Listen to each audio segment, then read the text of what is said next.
Good evening. Good evening. Good evening. Good evening.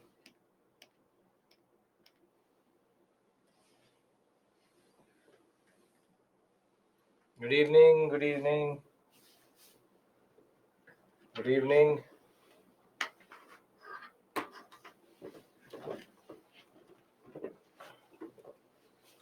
We'll wait 2-3 minutes and then we'll start.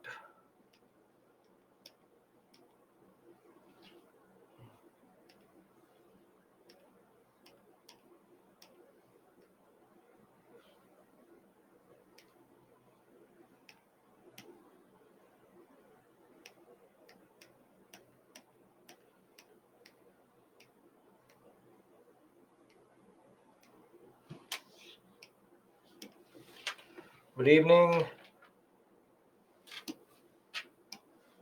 Good evening. Good evening. Good evening.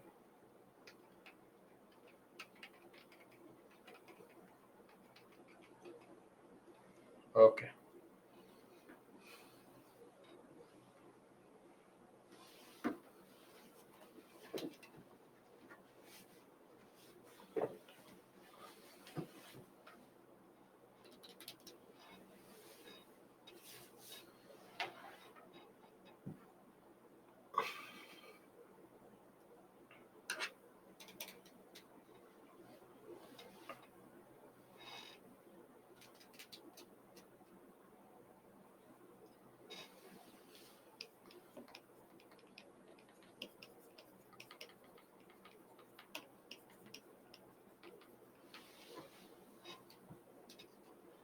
Yes, we'll have discussion of previous year also and mains questions also. We have 1.5 hours, I think, we'll take to reach till independence. Thereafter, we have to just cover miscellaneous topics, then previous year questions.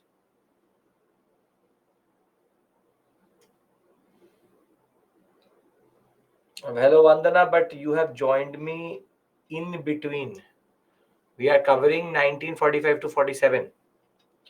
So you would have to go through everything which has happened previously through the recorded videos.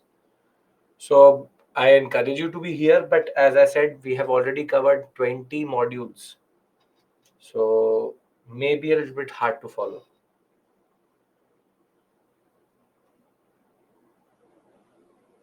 Okay.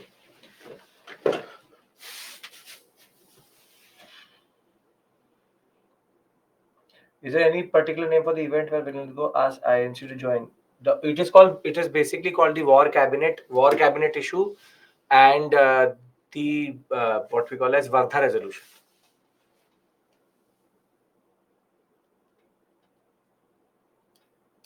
Okay.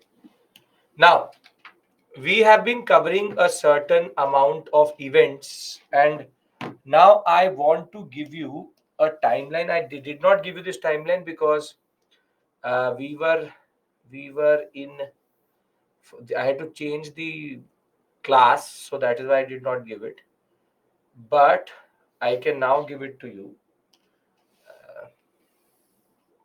I'll make it over 2 slides.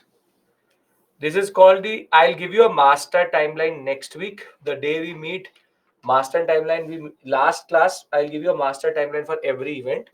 Today, I'm giving you the mini timeline between 1940 to 1947. This is a very interesting, important timeline generally because of the fact that you have to know these smaller events, and as we reach independence closer, the timeline becomes more and more elaborate.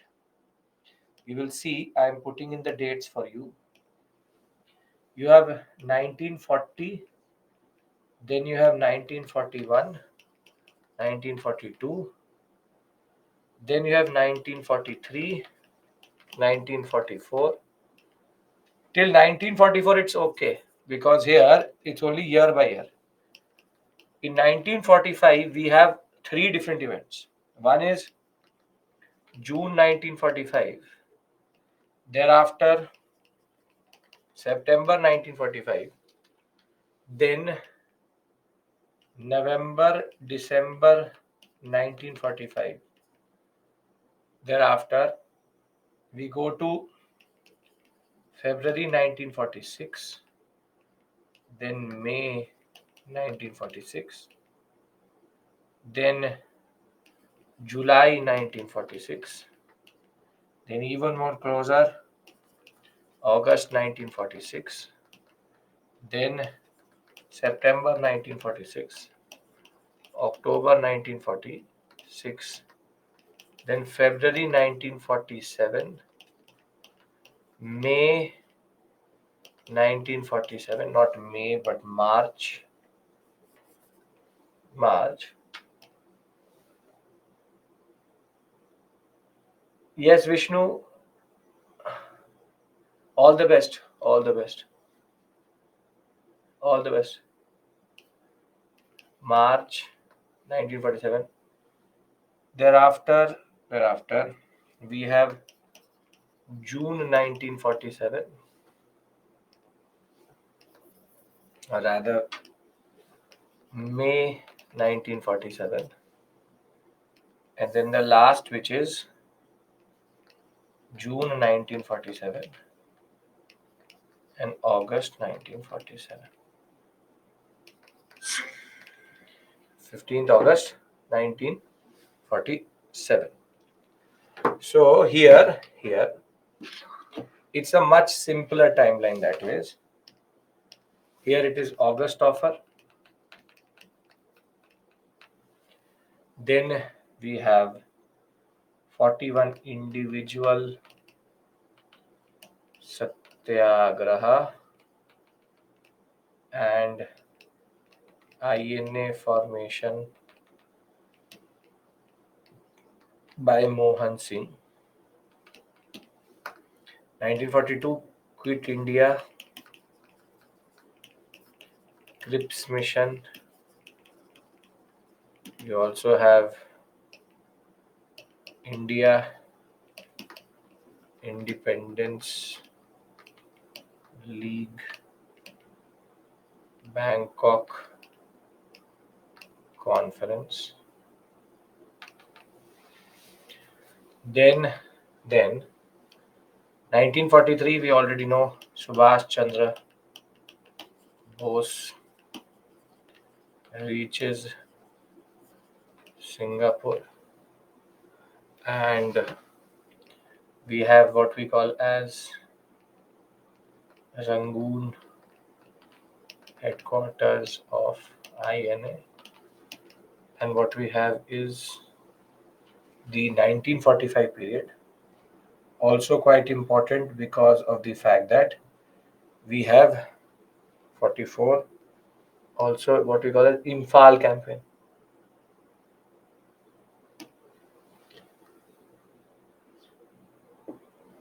Vishnu, which exam? This is Imphal campaign. Now from June onwards, we have a very interesting turn of events. Perfect, great. All the best for all of them. Wavell Conference. World War II will end. World War II will end. And thereafter, from November, we will have multiple smaller events which are going to happen generally. So November, December, we have what is called as the INA trials. February is called the RIN mutiny. May of 1946 is called the cabinet mission. Then interim government. Perfect, Vishnu. Government, what we call as, I look forward to that, interim government elections. Then August 1946, we have Direct Action Day. September 1946, formation of interim government. October, Muslim League joins the interim government. February 1947 is called Attlee Declaration. March is Mountbatten comes to India. May is Ismay Plan. June is 3rd June Plan, or what we call as Mountbatten Plan. July is India Independence Act, and 15th August is Indian Independence with the partition. So this is basically the timeline between 40 to 47. We have already covered this, this, this, this, this, this, this, this, and this. Now we have to start from here. So you can see we are now just certain events away from this whole story. Wavell, then the INA trials, RIN mutiny, cabinet mission, then form the whole interim government concept, and thereafter Attlee Declaration and giving India independence. If everybody is here, everybody is comfortable, we can start our analysis now. Yes?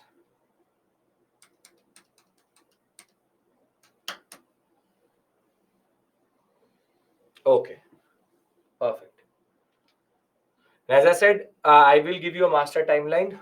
That is my job from 1940, from 1498 till 47. I will give you a master timeline. Now,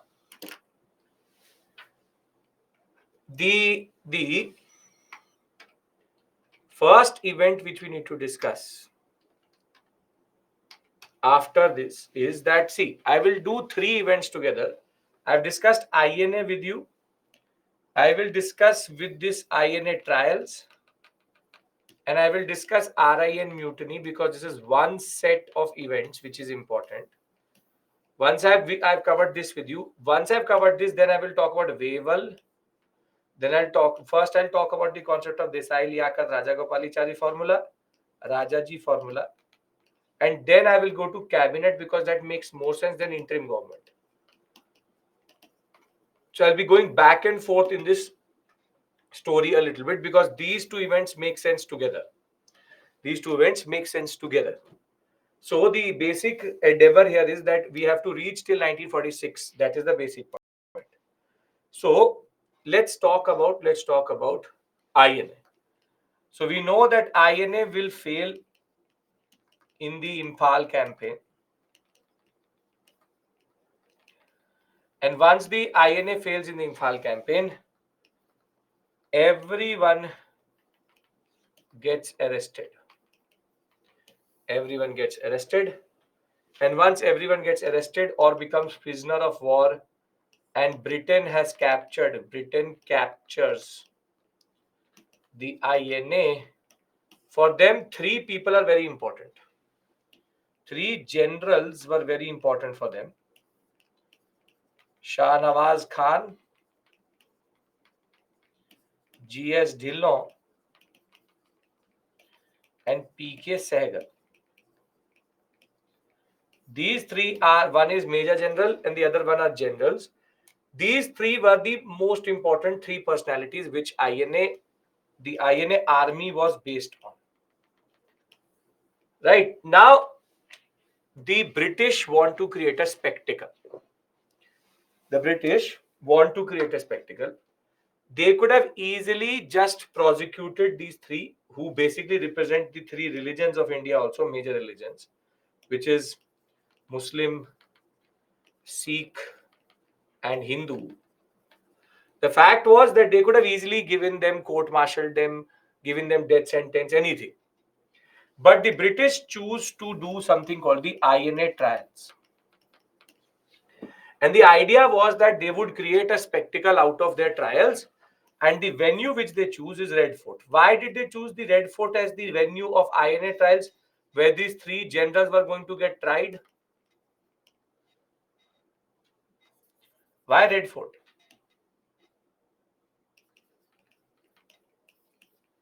Why the Red Fort? Very good. Like 1857, they wanted to repeat the Bahadur Shah Zafar trials. And therefore, they thought that INA trials, they will try all of them for treason, sedition, and they will give very harsh, what we call as harsh judgments, and they will prove to everyone that INA was a criminal body. This is what the British wanted to prove. And they were a treasonous body, and they wanted to create a spectacle that we will now show to everybody that how the INA was betraying everyone. So the idea was that you want to create a certain understanding. That INA was army, an army which was basically made out of a treasonous body and organization. But when we talk about Indian independence and the later areas, the fact of the matter is, in history, never in the larger history of British did the things backfire like INA. INA trials was basically a literal backfire for the British. Literal backfire for the British. Why? Because the British thought that they'll create a spectacle. But it backfired because for the people, INA soldiers were not treasonous, but were heroes. And now, when the INA trial happened in the November-December period of 1945, people came out in lakhs. They came out to support these soldiers and to support the three generals. And it's very, very clear that people never thought of them like in the way the British were thinking. So the British had thought that they will try them in a spectacle, in an open trial, and nobody will defend them. Now the INC, the Muslim League, every political party is going to send a council, will send lawyers. At the end of the day, the INC was the body of, or the what we call as the organization of lawyers. These lawyers will be sent, and they will now defend these three generals. And so much pressure will be created on the British that if they had given death sentence to any of these three, the British would have been burnt alive in India. And the fact of the matter was that the people came out in multiple numbers. People gave employment to the INA soldiers. INA funds were created. A whole INA week was there. INA trial is the first mistake which the British does. This is the first mistake. After the Second World War. First mistake, because what they do is that they unite people. After 1942 against this idea of INA.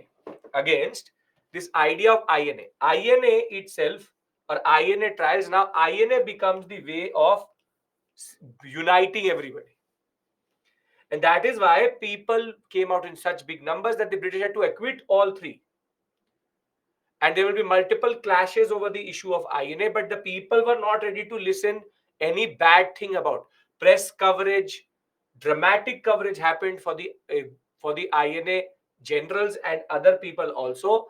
that INA trials is the first mistake which the British does. So when we talk about INA trials, in our story, it starts with the prosecution in December, November of 1945-46 of Major General Shahnawaz Khan, Colonel Prem Kumar PK Sehgal, which is Prem Kumar Sehgal, and Colonel Gurbakh Singh Dhillon. And the idea was that it would be done in the background of the Red Fort.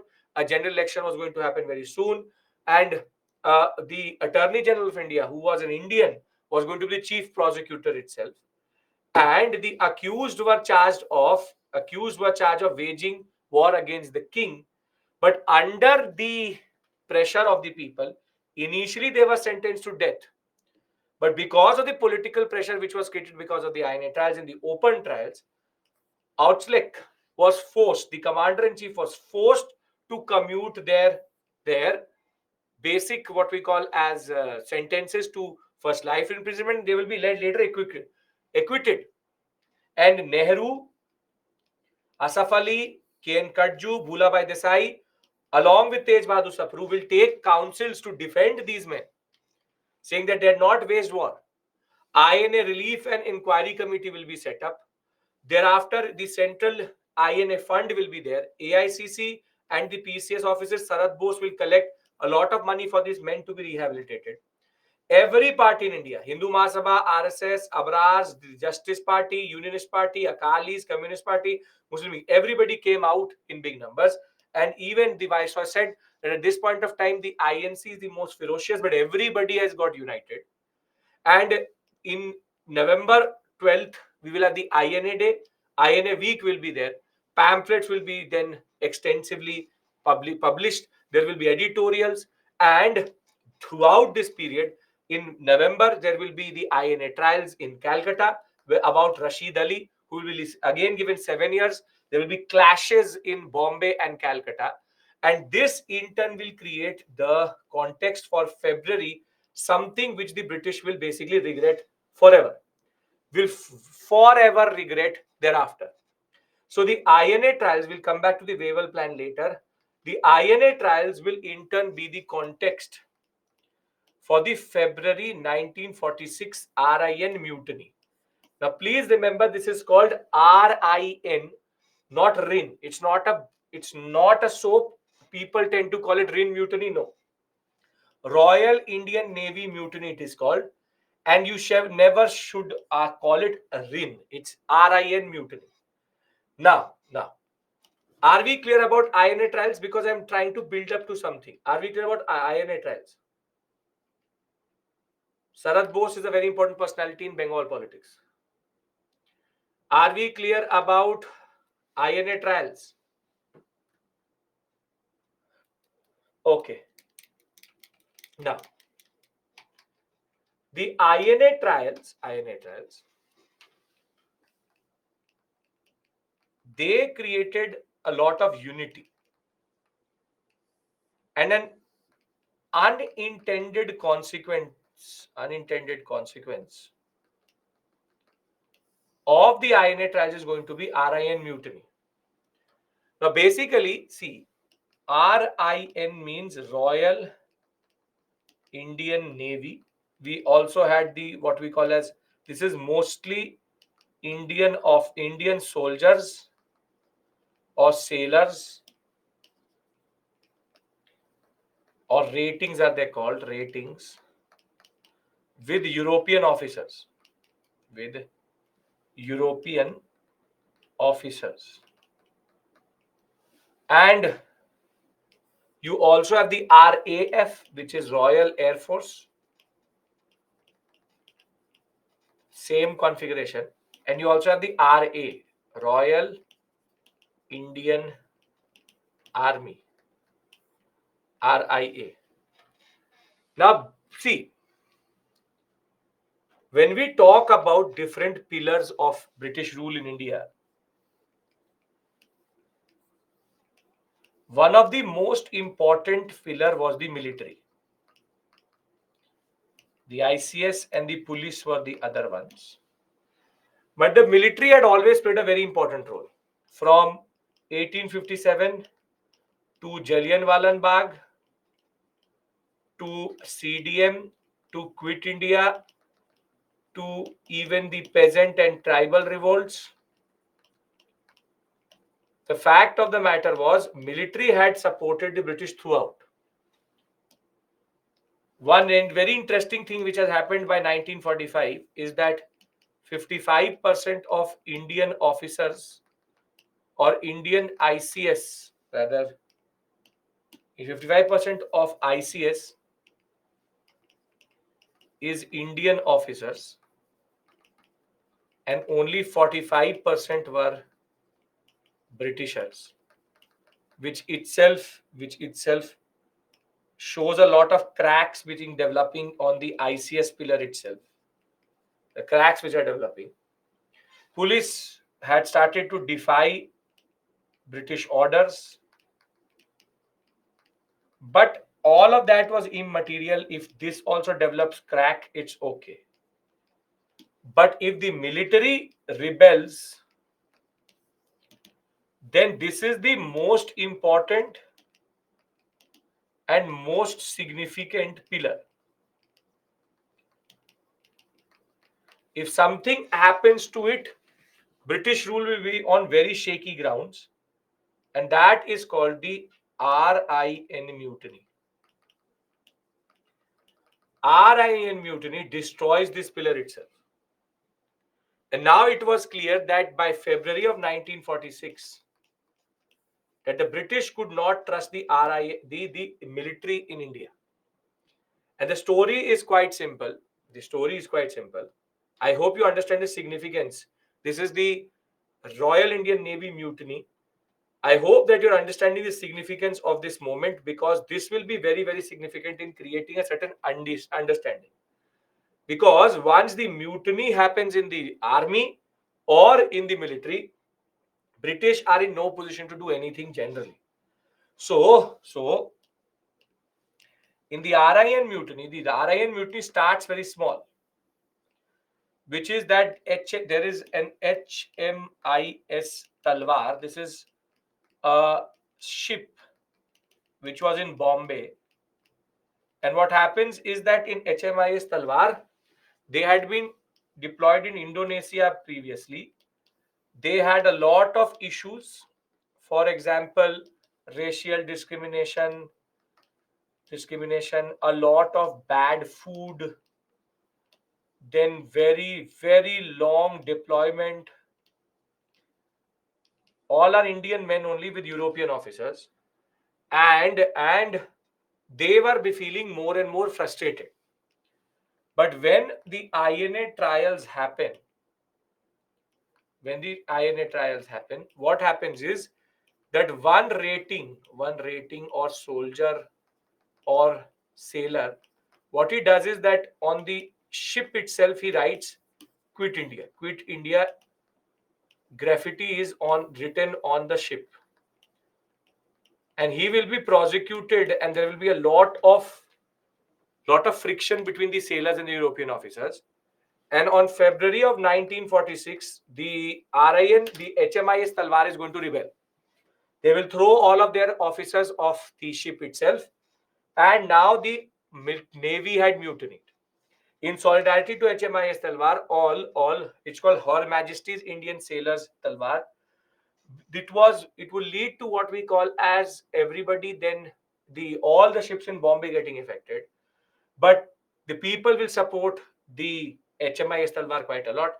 They will hoist three flags: one the crescent flag for Muslim League, one the Indian national flag, the INC flag, and the third, which is the sickle and crescent flag, which is basically the flag of communists. All three flags will be hoisted. And the fact of the matter is, they will say that we are now not going to listen to the British. Now people will bring food to them. Shopkeepers will ask them to take whatever they want to take. In Bombay, students will go on strike. People will now start to sympathize with the RIN ratings itself. From this, it will go to other establishments also, from Kochi to Vishakhapatnam to Karachi. Everywhere, different ships will start to mutiny itself. Further, the RAF will also start to mutiny, and say in solidarity of HMIS Talwar, every military establishment in India was now not ready to listen to the British. And now the British could see the horrors of something like this happening, which is the military itself turning itself against the British itself. However, Jinnah and Patel both realized that if the RIN mutiny goes out of hand, would it be good that military captures power other rather than INC or a democratic body? No, it would be too dangerous. In Indian Army, it is also like that. The fact is they don't want it to go out of hand. So Patel and Jinnah both for the last time will cooperate and say that we will not let anybody prosecute you. You have to give up your arms and you have to listen to the British right now, but very soon we will take over power. This is where the British realized that they can't control the army, but the INC and the Muslim League can. And this is why RIN mutiny was an eye-opening moment for the British, because it had literally backfired on them, and this pillar was gone now totally. So the Royal Indian Navy mutiny starts in Bombay in the harbor and it will then affect 78 ships, 20 shore establishments, 20,000 sailors, and it will start on 18th February 1946. 1100 Royal Indian Navy ratings of the HMIS Talwar will go on protest for racial discrimination, very bad food, abuse by superior officers, arrest for writing Quit India on the HMIS Talwar itself, INA trials, and use of Indian troops in Indonesia. And this will in turn become too big to manage. They will hoist the tricolor, crescent, and hammer sickle flag. Then they will be joined by other people in the lorries harassing Europeans and policemen. Crowds were now going to the harbor to help the ratings itself. Shopkeepers invited them to take whatever they needed. Students boycotted classes. Hartal started to happen. In solidarity, in Karachi, Madras, Vishakhapatnam, Calcutta, Delhi, Kochi, Jamnagar, Andaman Nicobaras, even in Bahrain and Eden, in West Asia, where Indian troops were deployed, they will again rebel. The Royal Air Force in Calcutta, Jessore, Ambala, Bombay, Pune will also go into solidarity with them. But it will be Patel and Jinnah who will persuade them to give up the arms, and they will say that we will not allow the British to victimize you. And on 23rd, everything is controlled because it was going out of hand very quickly. Now, very simply, why are we discussing these two events? See, if you look at it, there are multiple pillars of British rule. Now, pay attention. The multiple pillars of British rule. I'm trying to make sense of this area because then we go to Wavell and all. There are multiple pillars of British rule in India, and see, every event which I've taught you is in a way taking the pillars away. Pillars away. We have shorter pillars also, which help the British in a way work. And you will see every pillar is taken away simply and slowly. So we have one pillar, which is the biggest pillar in itself, which is the military. We have the ICS, we have the police. These are the three big pillars. But we also had, for example, something called a moral justification. Thereafter, we had what are called the loyalists.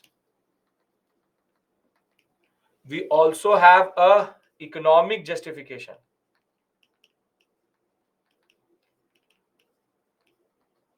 We also have at the same point of time the disunity, or rather we'll say peasant not present. And the biggest of all pillars in this, biggest of all pillars in this was at the end of the day disunity. Was disunity. This is how British rule survived in India. This is how British rule survived in India. Now, if you look at it, each of these pillars will be struck by things. For example, moral justification will be destroyed by social reformers. Social reformers will prove that Indian culture is better and ancient, and this will in turn lead to this justification gone. Police, as I already said, there were multiple moments in which the cracks were developing because the police was not accepting orders, nationalism spreading. And this is basically my PhD research itself, which is how nationalism affects the colonial bureaucratic apparatus. Loyalists, they were being destroyed via the systematic spread of nationalism and the boycott of such people. Thereafter, the peasant and the worker was not part of nationalism. That is something who will take away, who will destroy this, this will be destroyed by Gandhi and his movements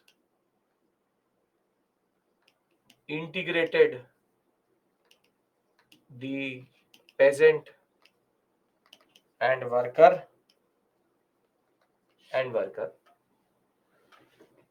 The economic justification as it is had been destroyed by the economic nationalists.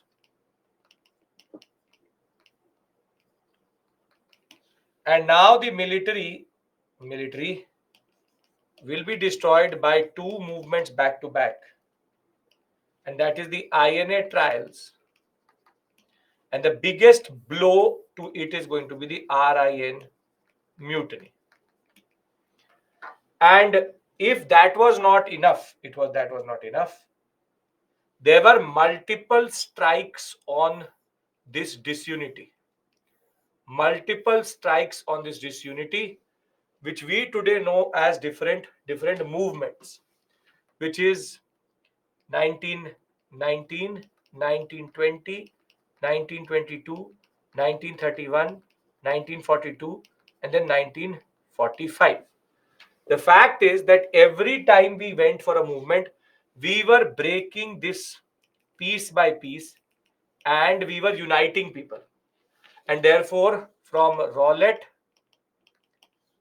to NCM to Swarajists to CDM to Quit India to INA and RIN, there was a show of unity. And therefore, if you look at it, everything from the point I've started this course with you, I'm bringing it complete circle. That the British rule in India was very systematically destroyed by every action which happened to destroy every basis of British rule in India in that sense. Everybody played a very important role. No one person can be seen as the reason for the demise of the whole argument itself.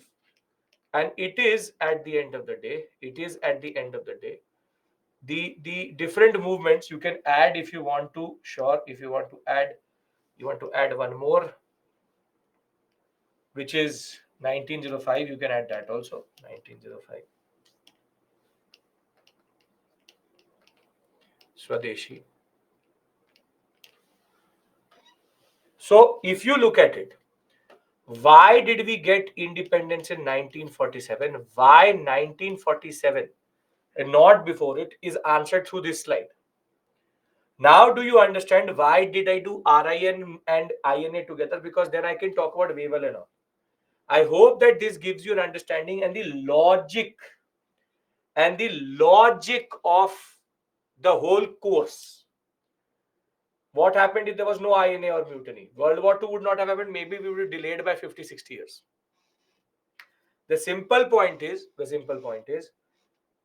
If showed unity, then why can't we avoid partition? Vivek will answer that question. Don't worry. How we how we how did World War II affect independence? World War II is the reason why the British was so weak by the 1945 period that they were not ready to. I'll tell you why World War II is important. Don't worry about it. So it is so in the end it was military and fear of violence that gave him. No. It's not like that. Do you understand this slide first? Because I'll tell you why World War II is important. Do you understand how each and everything is connected to each other? And what you have learned till this point is not random things. I've tried to connect the whole course in this slide, and I've tried to show you that every module I've done with you is basically connected to the larger story of Indian independence. Nothing unnecessary happened, everything was important. Okay, now if you say that the second world, what is the second world war? How is second world war important? It is the catalyst, because it will do three things. First, it will weaken the British economy and polity. We can't add 1857 into this. 1857 is not nationalism. That is a restorative rebellion. And polity.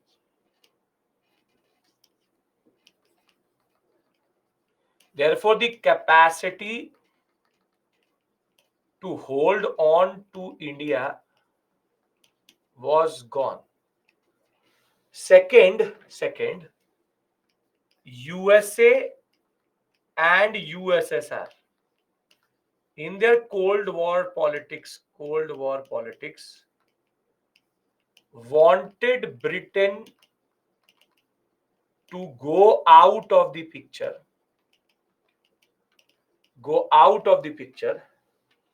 and that is why decolonization was something which was emphasized. Both wanted this old superpower to be gone. Old superpower gone.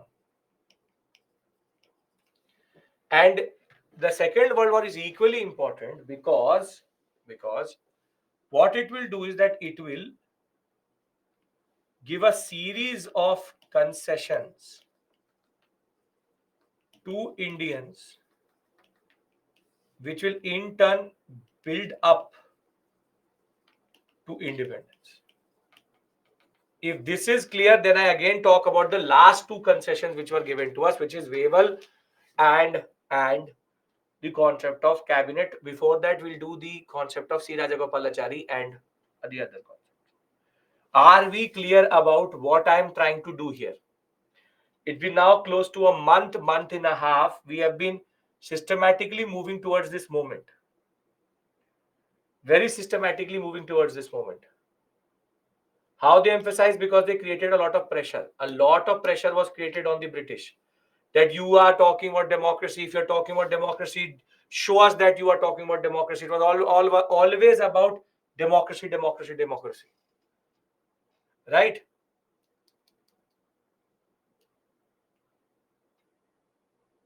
Yes?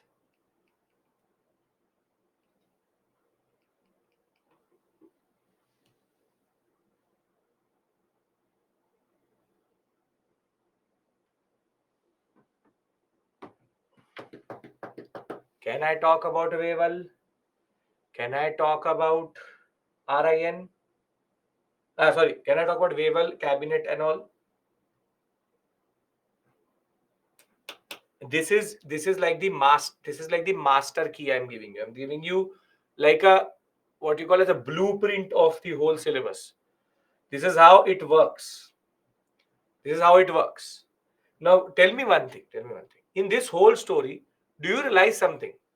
That does now the socialist reform movement, war, treaty seem to be that important? The way we all obsess over these modules. That's why I have to learn this, I have to learn that. Do you understand the importance of the period after 1857? That is why UPSC has very categorically said Indian national movement in the syllabus? Because this is the national movement in front of you right now. After 1885 onwards, everything is important. So in your preparation, also try to make sure that you master this area, because out of this, 50% of the questions will come.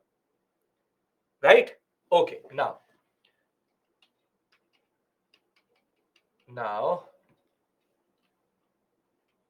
Now we have to go back to a point, and that point is called, it's called something which was unfortunate in that sense. Okay.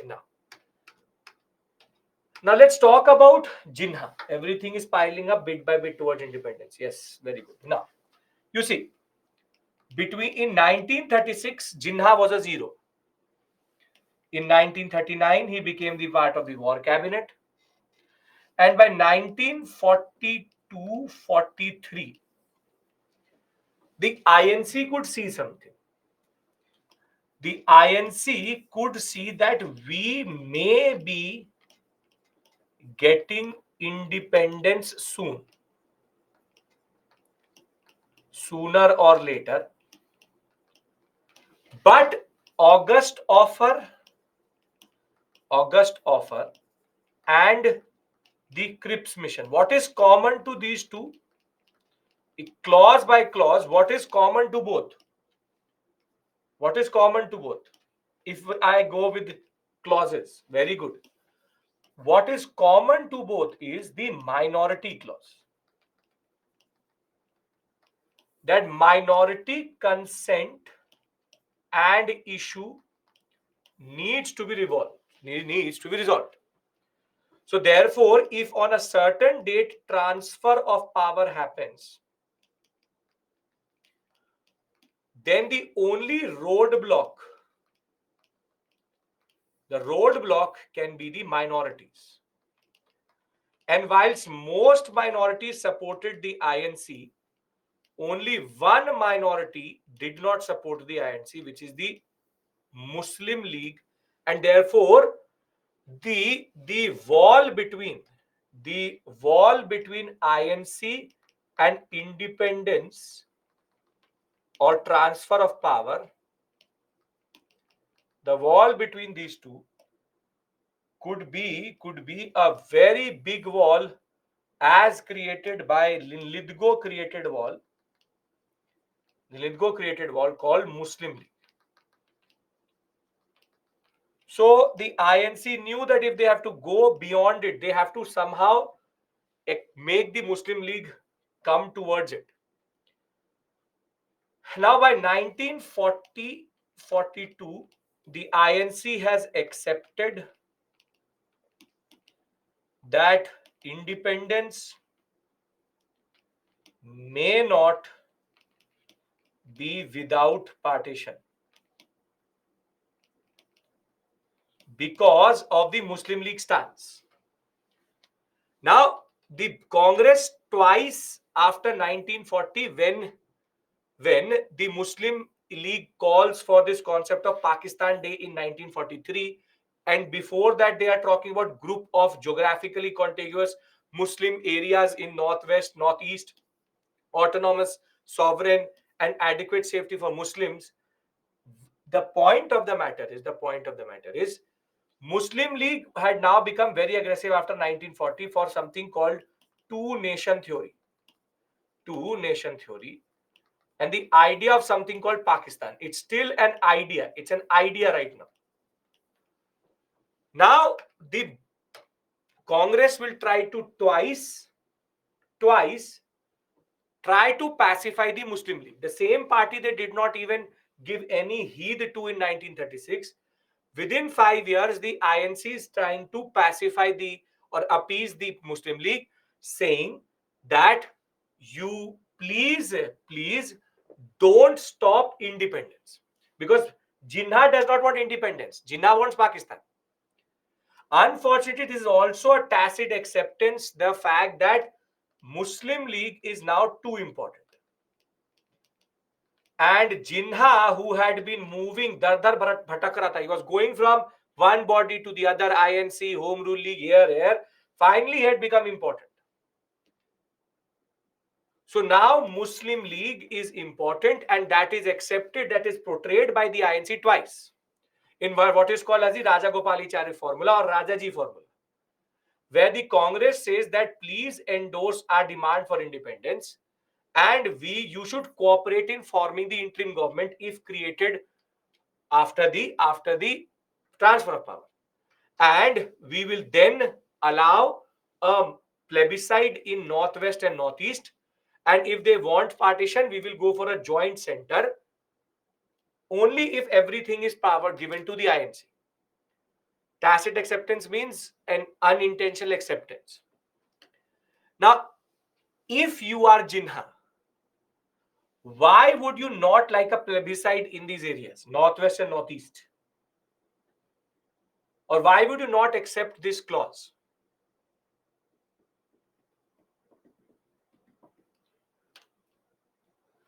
Because he remembers the horrors of 1936. The fact of the matter is that people may not even ask for a partition. So Jinha can't leave it to the people because people may not ask for a partition only. So very simply, Jinha will quickly say to Rajagopalachari formula, no plebiscite, we don't want a common center, and we don't want to cooperate with the Congress. We don't want independence. We only want a separate nation. And in a way, CR formula, in a way, the CR formula is in a way a acceptance that Muslim League is too important. The second such attempt will happen again in 1944 when Desai-Liaquat Pact will happen. Bhulabhai Desai was the Congress member of the Central Legislative Assembly. Liaquat Ali Khan was the member of the deputy leader of the Muslim League in the Assembly. Again, the concept that we'll give you 20% seats, let us cooperate. But at the end of the day, the fact of the matter is, Jinha did not want any cooperation. Jinnah had now become too big a hero to do small movies like CR Formula and Desai Liaquat Fact.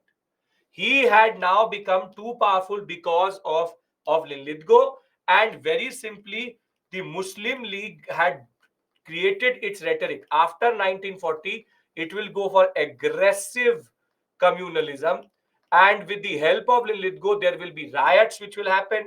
There will be multiple things which the Muslim League will fund.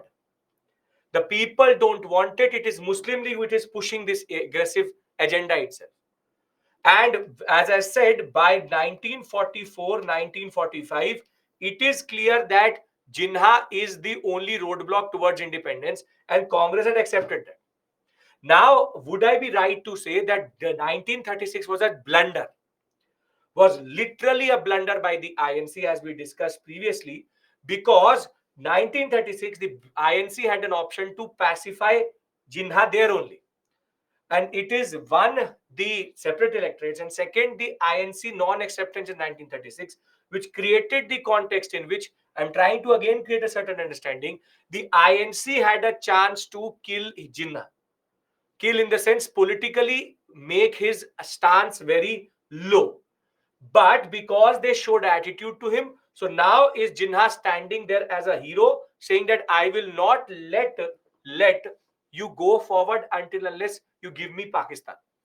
So one thing is very clear. One thing is very clear. In 1936, partition was not given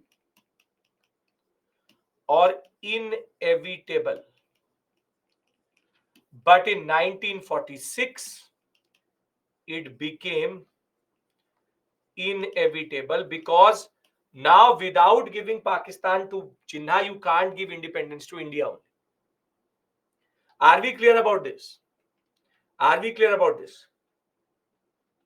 Yes, because then it's like the INC would have agreed to the coalition most of the, yes, because if INC would have agreed to the coalition, the Muslim League would have seen the INC not as a proper opposite, and that cooperation could have kept Lilithgo away from the Jinnah, away from Jinnah, because Jinnah Congress cooperation could have been a red flag for him.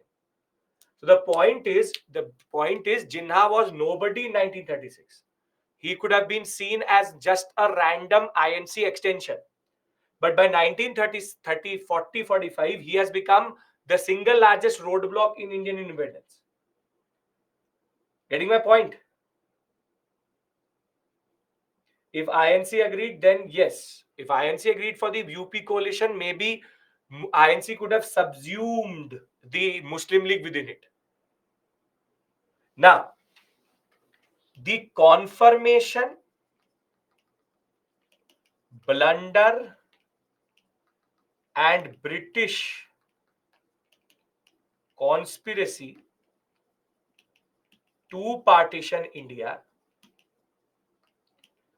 got confirmed via the Wavell Plan. Via the Wavell Plan in 1945 only. See, in 1945, after World War II is over, there is a general election which is going to happen in 1945, 45, 46.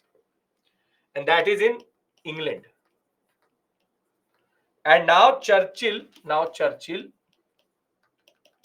is under fire from the people of, was it the failure of INC? It is the failure of the INC in a way, and Linlithgow's good politics. Churchill is up for election, but he's under fire. And Wavell Plan is his last attempt to show he was serious about Indian independence. And that is why this drama will be done. Since 1942, the leaders who had been arrested, they are released in June of 1945. Imagine August of 1942 to June of 1945. Most of the leaders were not even able to stand.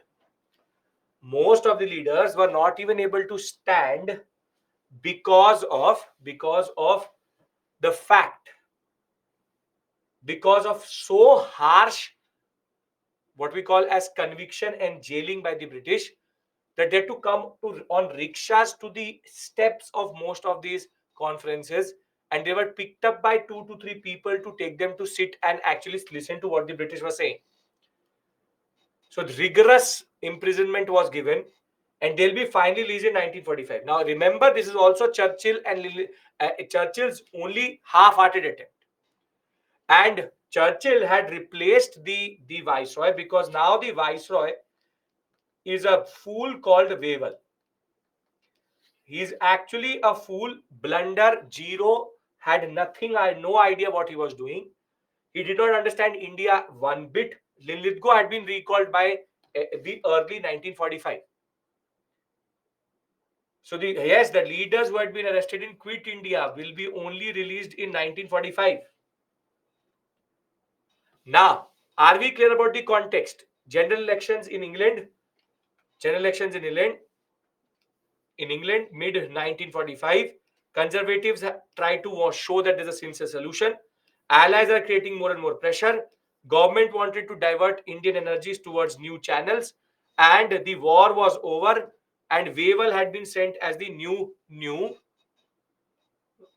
what we call as viceroy. Can we discuss Wavell now? Why do I call Wavell a literal fool? Can we discuss Wavell? Now, Wavell came up with a plan in what is called as the Shimla Conference, or what we call as the Wavell Plan. The plan was that he said, we want to eventually transfer power, but for that we need to create a constituent assembly, or a body which we can transfer power to. So he said that we will reform the Viceroy's Executive Council, and we'll create a body which will do two things, which will act as a constituent assembly later, and we will transfer power to it,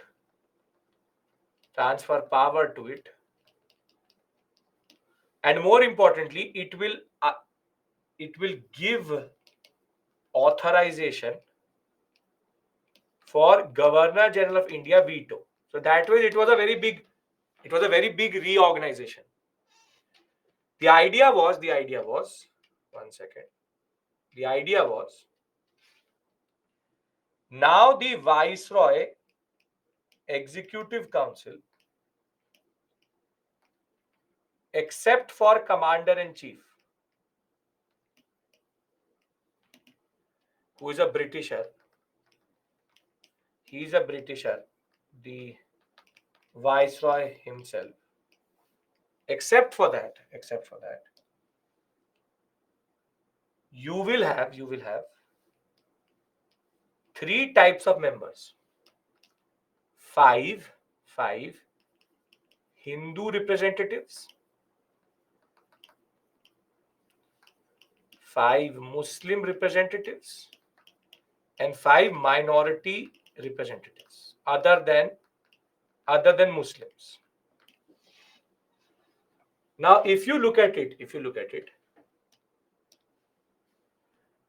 the concept was that the all parties can give me the list of these 15 members.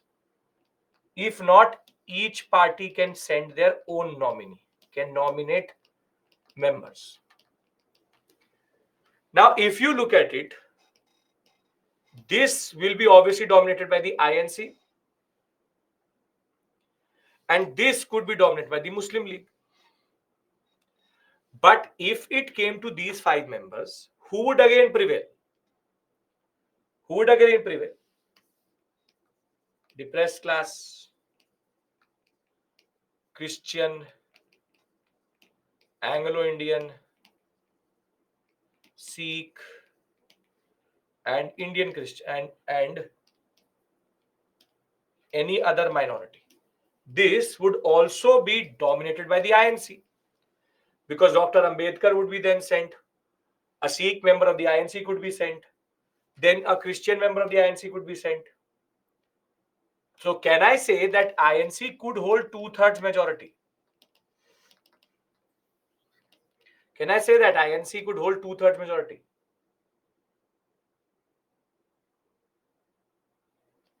So now you're exactly talking like Jinnah,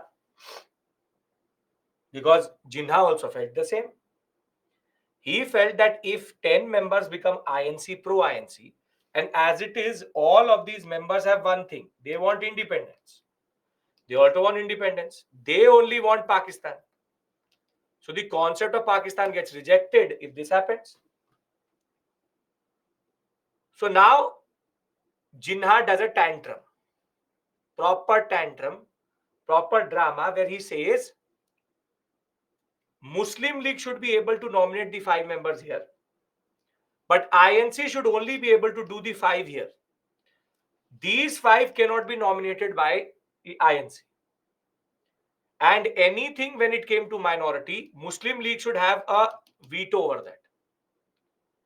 Now, INC said that we are not a caste Hindu body. We represent India. You cannot reduce us to the concept that we are just a Hindu body. So now there's a deadlock. There's a deadlock which emerges wherein Hindu representatives, they said only INC. All other representatives, the Muslim League should have a virtual veto. Now tell me one thing: if there are 15 different parties which have come, and only one person is throwing a tantrum, should he be seen as too important, or should he be the reason for something to get destroyed? No. But this fool called Wavell, what he will do, as soon as the Muslim League will walk out, this bastard is going to dissolve the whole conference itself. And now Jinnah could see that he is so important that if he leaves a conference, the whole conference collapses. And this is why I say that Waival is the confirmation that that blunder, that partition was going to happen, because now Jinnah knew that he was too important. This is a British confirmation that Jinnah is the key to independence. Jinnah had not got this much respect in his life previously. So basically, Wavell plan does not do anything, but Churchill, in a way, now shows to Jinnah that, see, you are too important. You see, it says very simply that we will reconstitute the Executive Council. Main purpose is that we will give dominion status outside. That was a standard thing which they were talking about. We will then reorganize the Viceroy's Executive Council. Five Hindu, five Muslim, and five others. The fact was that the Government of India Act 1935 is going to be working. Governor General will exercise veto only when the Viceroy's Executive Council says either give a joint list or separate list. Possibility for new constitution after the proper war is over. Now, Muslim League stance was very simple. We want all Muslim members, because it feared that the aim of other depressed classes were the fact that it was going to be Congress, which is the fact that they wanted independence. So it wanted a kind of a veto in the council and two-thirds majority for approval. The Congress will say we are not a caste Hindu organization. We represent all communities. And the blunder this bastard will do is announce a breakdown of the talks whilst the League left. As soon as League left, this boosted Jinnah's position, and Churchill will, as it is, lose the election in Britain. Are we clear? Are we clear? Okay. You understand the importance of Wavell? Now comes the importance of cabinet mission. See, Churchill loses the election, and the new prime minister is a person called Attlee, Clement Attlee. Attlee is basically the friend of Nehru and Bose. And Nehru says to Attlee that you should now send something concrete. And therefore, in 1946 May, the cabinet mission will come. The cabinet mission was the last major program which was given by the British. And ironically, it was also the system which was going to be followed for independence till at the last moment Mountbatten changes it. And the idea was, it is called cabinet because three cabinet members came to India, three cabinet members. Attlee's election was the turning point. One second. Attlee's election was the turning point. He will send by February, he will constitute, by May, he will send Pethick Lawrence, Stanford Cripps, and A.V. Alexander. He is the Secretary of State. He is the President of Board of Trade, basically Trade Minister, and he is the First Lord of Admiralty, basically the Navy. And Pethick Lawrence was made the chairman. Now, the first thing, the cabinet mission context is clear because something very dramatic is going to happen. Cabinet mission idea is clear.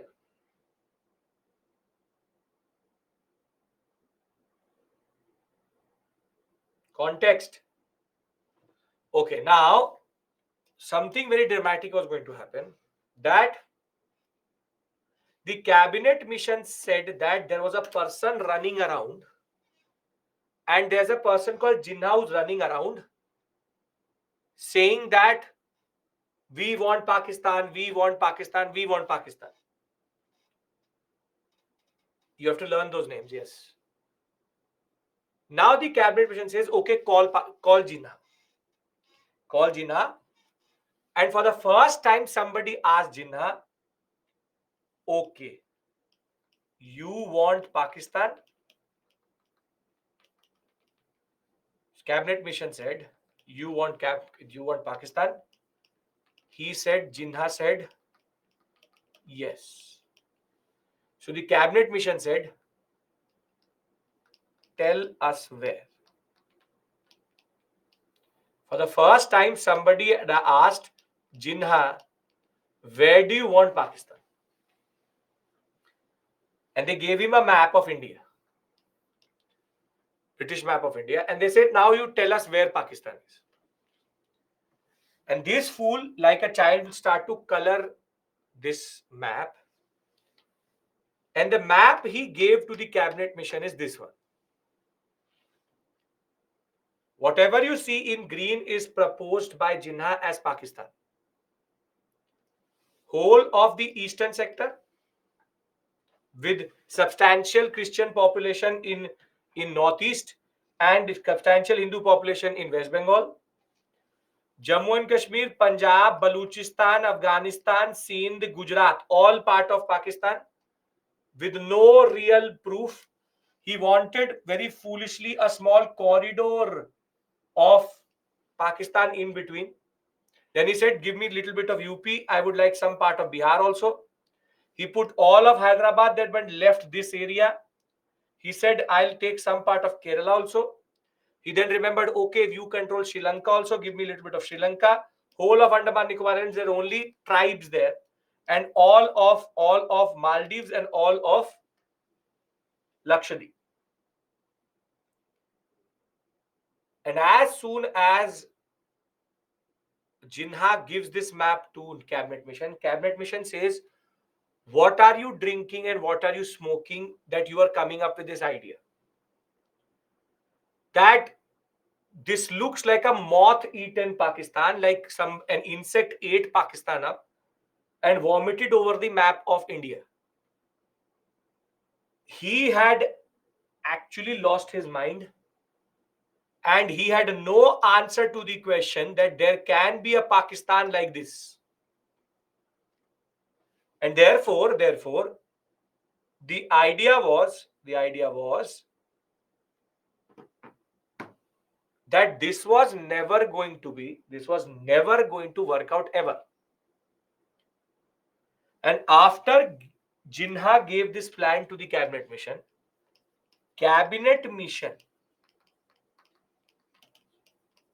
outrightly rejected Pakistan idea or concept. They said that this is not possible only. And the argument was quite interesting. The argument was, we reject Pakistan because we can't have a Pakistan when there's a very high population of non-Muslims. It will literally destroy the Sikh Hindu community in West Bengal sector, in Ambala sector, in Jalandhar sector. It will destroy the deep-rooted ties in Bengal and Punjab. And it will lead to administrative economic nightmare in that sense. So till this point, the cabinet mission actually made a lot of sense. Till this point, cabinet mission actually made a lot of sense. But from this point forward, cabinet mission actually was not very good to India or for India. Can we discuss the further clauses? Do you understand why Pakistan was rejected? Because he gave an unrealistic map of Pakistan and he had no idea what Pakistan was for him. Okay, now, cabinet mission now said that our timeline is a 10-year timeline. That Indian independence will be given by 1956, which is already a very different, a problematic concept. And whilst rejecting Pakistan, cabinet mission said, we'll divide India or divide all provinces into three parts: Hindu majority, like example UP, central provinces, etc. Muslim majority and Muslim majority, which is west and east. So for example, here Bengal, not west would not be Bengal. For example, northwestern frontier province, and here it would be Bengal. Example. Now till this point it was still okay. But now what the cabinet mission said was these three entities, Hindu majority, Muslim majority, Muslim majority, west and east, all three will write a separate constitution.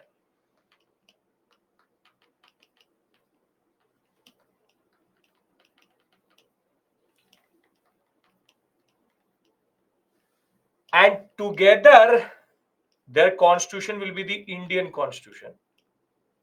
Basically the concept of America, which is coming together federation. And there will be a common center. But now comes Cripps's understanding. A province could or group could not want or could not or would be allowed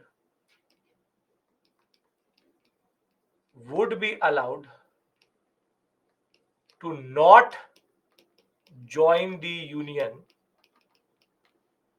And a even more dangerous thing, after first general election or 10 years after creation, provinces or group could leave the union. Now you tell me, in 1947, will these three come together to create India? Never. They would rather want to be three different countries. But there's further more interesting clause that after creating three Indias, which is Muslim East, Muslim West, and Hindu, they had another clause that after 10 years, each of these constituent units could leave, either first general election or after 10 years. Basically, India would have become 20 to 500 different countries by 1966, according to them. And this is why cabinet mission was very problematic. And ironically, Attlee accepted it. And the general election, which will happen in 1946, happened under cabinet mission only.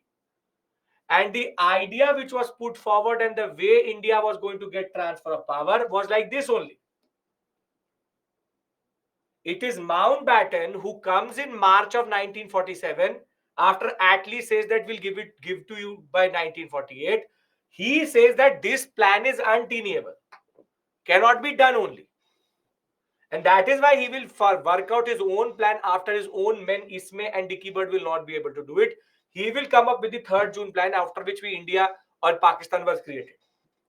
But the cabinet mission literally was the way it was going to happen. There will be a Hindu majority, Muslim majority, East and West.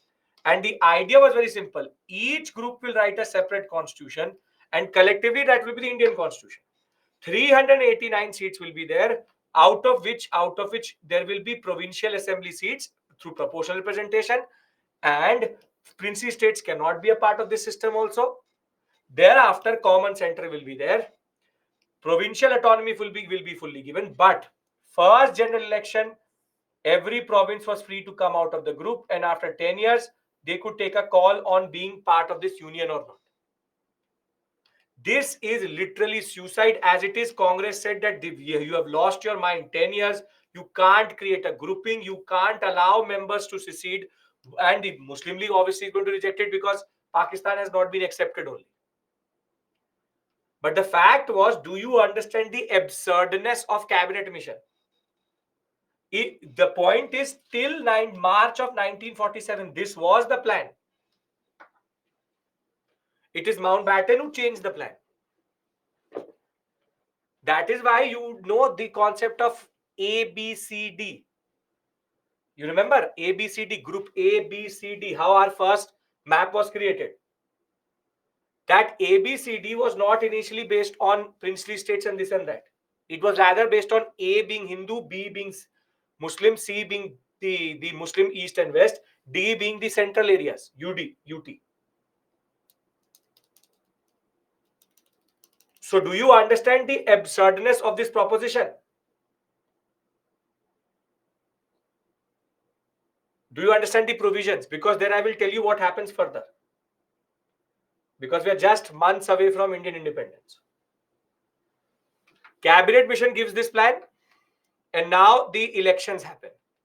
Now, the elections happen of 1945-46. This was for this election is to constitute the interim government, and this interim government is going to be the Constituent Assembly.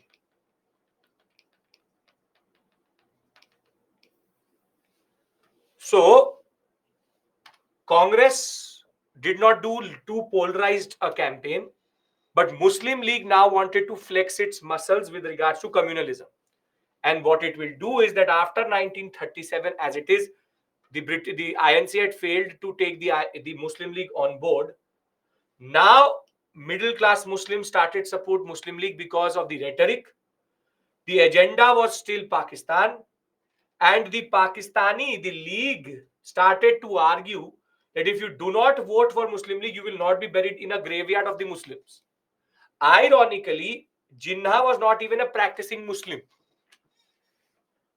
Maulana Abdul Kalam Azad was much more a bigger pious Muslim than Jinnah. Jinnah was not a practicing Muslim.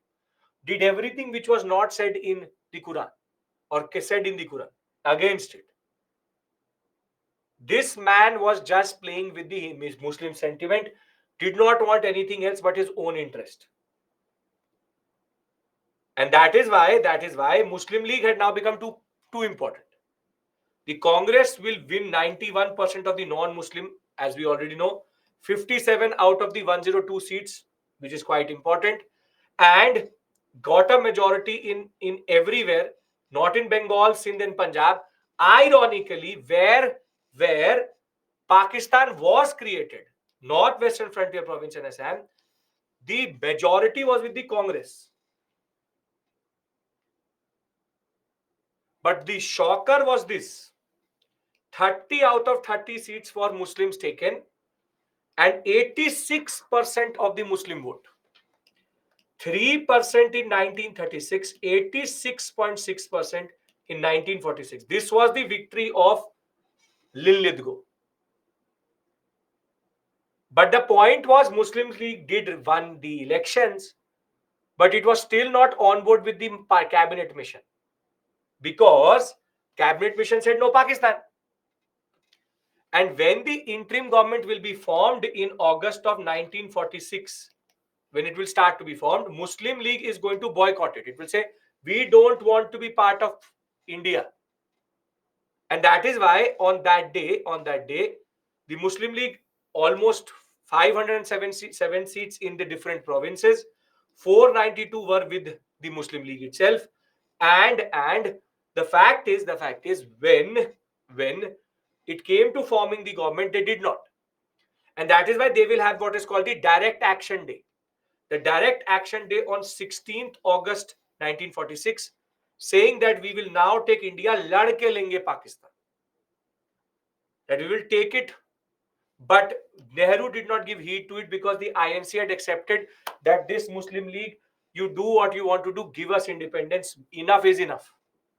And that is why on 2nd September 1946, Nehru will become the leader, the in a way interim prime minister of the what we call as interim government, and Muslim League will boycott it. Now what will happen is the formation of the interim government has formed. From August to October, Jinnah will keep on doing Pakistan, Pakistan, I want Pakistan, this and that.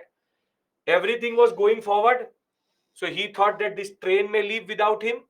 So in October of 1946, he will join the Muslim League will join the interim government. The fact was, by October of 1946, Muslim League will join, nominate 5 members also. But the top leaders were what they were doing is they were doing bad politics. Riot after riot after riot. Gandhi literally was traveling in Bengal and in parts of Punjab trying to quench these riots. This is where Gandhi goes. People say, where was Gandhi this point of time? He was going from riot after riot, trying to control Hindu-Muslim divisions.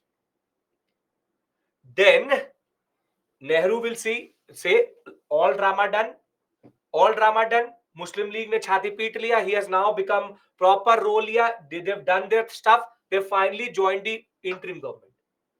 Now he will write a letter to Attlee on 7th February 1947 saying that enough of Muslim League we have tolerated. Give us what you promised me and promised us. So on 20th February 1947, Attlee will now make the most important concept and most important declaration. On June of 1948, transfer of power will happen. And Attlee knew that Wavell is so dumb that he will not be able to do it. So he will send Mountbatten to India as the last Governor General of British India in March of 1947. He was one of the grandsons of the Queen itself. And Mountbatten, as soon as he comes to India, Mountbatten, one second. As soon as Mountbatten comes to India, he comes in March, and by end of March, he says cabinet mission is not possible. And this idea that we'll give it in 1948 is also not possible. He says country is rioting left, right, and center. Civil war situation is there. We can't delay it too much. And this cabinet mission division and all is not possible. Nothing is possible at this point of time. He said we need to expedite this. We need to make it quicker.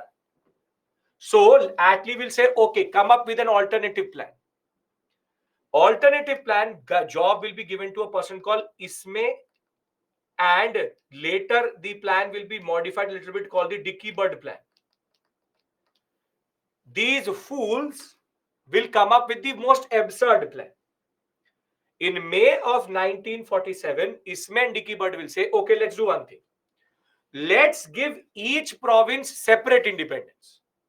And later let them come together as one. This was called the Balkan plan. This was called the Balkan plan or Balkanization of India. What they had done after the First World War, which is they said all 11 provinces give separate independence. And then they will come together. Will 11 countries come together to create one union called India and Pakistan? You tell me. No. It is an untenable plan. And when Nehru will be presented with the Ismay plan and the Dicky Bird plan, Nehru will say that I don't know what Jinnah was smoking. You are smoking the same thing. Because have you lost your mind that you want to create 11 different countries and then ask them to join two dominions? In between that, there will be a plan which will come from a person called Sarad Bose. It's called the Shoravadi Sarad Bose formula. Bengal said that we don't want to be part of this pachada and this whole tension.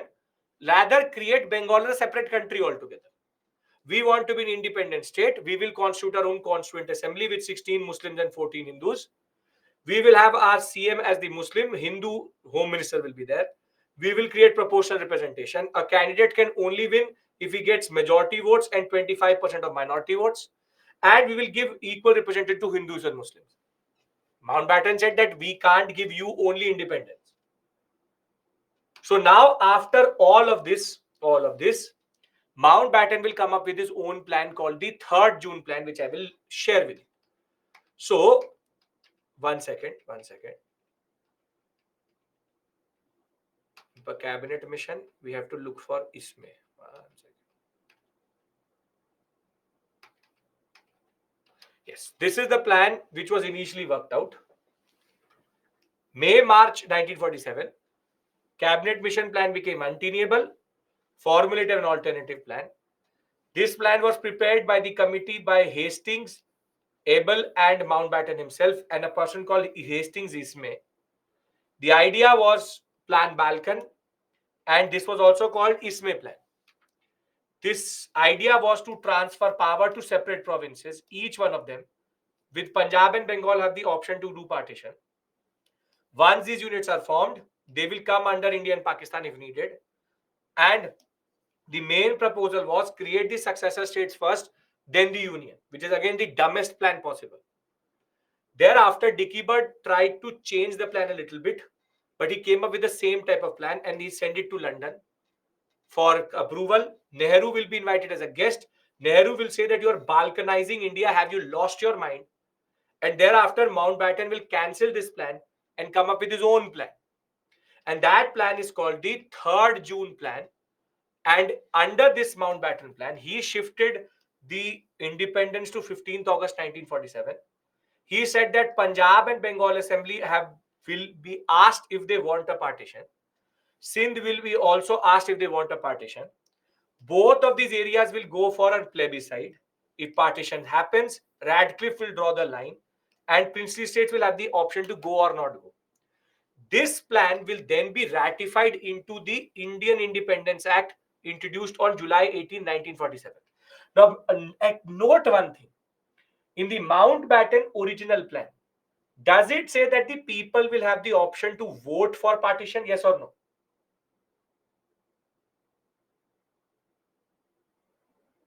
Yes. Yes. Everywhere it is saying that we will go for plebiscite. We will go for plebiscite. Now the point was, ironically, when this will be implemented, Mountbatten did a trick. He implemented this as the Indian Independence Act, but that bastard did not do plebiscite. Which is that the British Parliament will ratify Mountbatten Plan as Indian Independence Act. It said that 2 independent dominions, India and Pakistan, will be created. Both will have the option to leave the Commonwealth if they want to, which India will automatically as soon as they got an option. The Dominion will have Governor Generals responsible to the 1935 Act itself. Now, the Constituent Assemblies will be created and the Central Legislative Assembly, Council of State, will be dissolved. For the transitionary period, they can be governed by the 1935 Act itself. And both can have their own Governor Generals. Jinnah will finally get what he wanted. He will become the first Governor General of Pakistan. But because Jinnah was sitting next to us on here, like Betal, Nehru said to Mountbatten, you only sit there because I cannot tolerate this man. So we asked Mountbatten to be there, that you deal with this person, we don't want. And the last Governor General is going to be Mountbatten. First Indian Governor General for the transitionary period was C. Rajagopalachari. Now, this plan will be ratified and passed. And when it will be passed, we will get independence on 15th August 1947. And with this, at the stroke of 5:47 on 10th December 2023, India is born. So happy independence to all of you. We started in 1498. We have reached 1947, 15th August. Think of it, how long this journey has been for us when we are studying it. Think of it, what the Indians would have gone through. Next week, when I come back, I will discuss the partition, Radcliffe line, and paramountcy and all these things with you, princely state reintegration in post-independence. As of right now, I want you to enjoy this moment. We have finally got independence. Your tapasya of going through multiple modules which make no sense to you today also. From a point where we were disunited, we finally removed the yoke called the British. And I gave you a small timeline here. I gave you a small timeline here, which I hope is now clear to everyone. One second. Looking for that timeline. Yes. We'll discuss the cost of partition. And with this, we finish modern India with a little bit of miscellaneous topics left, which I will do after this break. Mountbatten Plan is called the 3rd June Plan. Radcliffe Line, 2 dominions created, plebiscite. I will discuss Mountbatten Plan in more detail when I discuss post-independence. Don't worry about that. Now, we had reached till this point. Wavell, Second World War over, INA, RIN, Cabinet, Interim Government, Direct Action Day, Muslim League, Attlee, Mountbatten, ISME, Independence finally. So if we are done with this, I would like to take a break here, and I want you to sink in this feeling that you have finally got independence. From me, you will get independence next week, not right now, very soon. But the fact of the matter is that once we are done with this, I just have to do now a small module, miscellaneous topics, in which we have to do Dr. Ambedkar, we have to do 2 committees and press, and we have to have a discussion. I will share a file with you also with regards to that. If we showed unity, then why can't we avoid partition? Because Muslim League had become too powerful, Jinnah had too much in his hands. And Mountbatten did not want to create one India. In that way, he flipped the cabinet mission in a way, because cabinet mission had not given Pakistan. So he gave independence to dominions. He made it better by not creating three, but he also flipped the idea that Pakistan is needed. Understand this point. Pakistan now became a necessity under Mountbatten. Polukunda, for mains, you have to have an. I will do previous year questions with you. You will understand why we are doing all of this. Mains questions will be theoretical, which is why we'll do that also. Till this point, we've not got a question out of this area, but they can easily ask you what is the Mountbatten plan, what is the ISME plan, how is the RIN mutiny and INA trials important. I will send you questions also, so don't worry. Why Nehru disagreed with the appointment of Governor General? He said he did not want power. He said Mountbatten, let him be there, because if Indians take full control, Mountbatten would have messed it up more. So that's the point. The cost of independence had already become partition. That was clear by 1945. After Wavell Conference, it was clear. Yes? Can we take a break here, come back and do miscellaneous topics? Not a very big discussion. A little bit of pain is there. One vaccine shot is left called press, which I will discuss with you. Okay. So we'll come back at what time? We'll come back at 6:10 and we'll take the story forward till 8. Acceptable?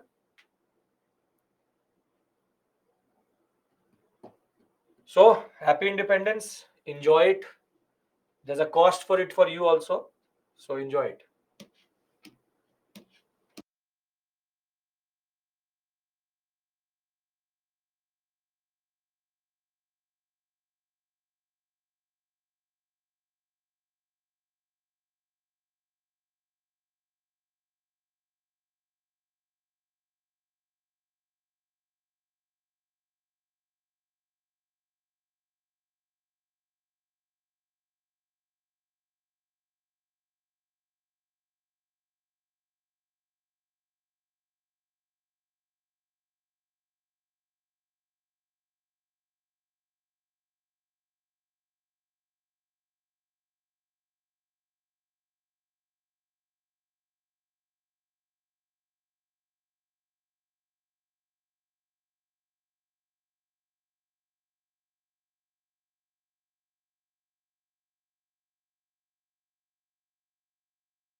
Welcome back.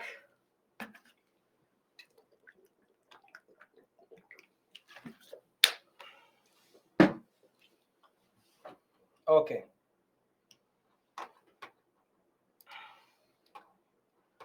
Now, first thing first. Hmm, yes.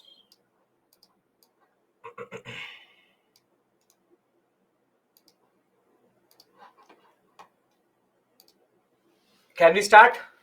Okay. Now, what I'm sharing a link with you here. It should be in front of you right now. Can you confirm that it is opening?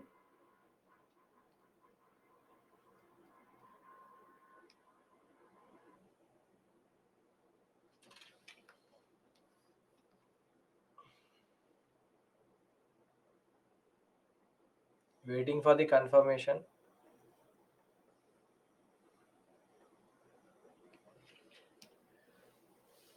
Okay. Now, if it is opening, you should notice two things. One, that it should have newspapers list and every governor, Governor General of Bengal, Governor General of India, and Governor General of India and Viceroy, and what they have done throughout their regimes. The PDF is about that.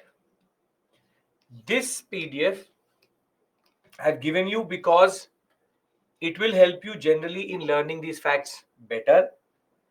The problem is that you will find similar things in, for example, spectrum. But the problem with spectrum is that it has a lot of mistakes.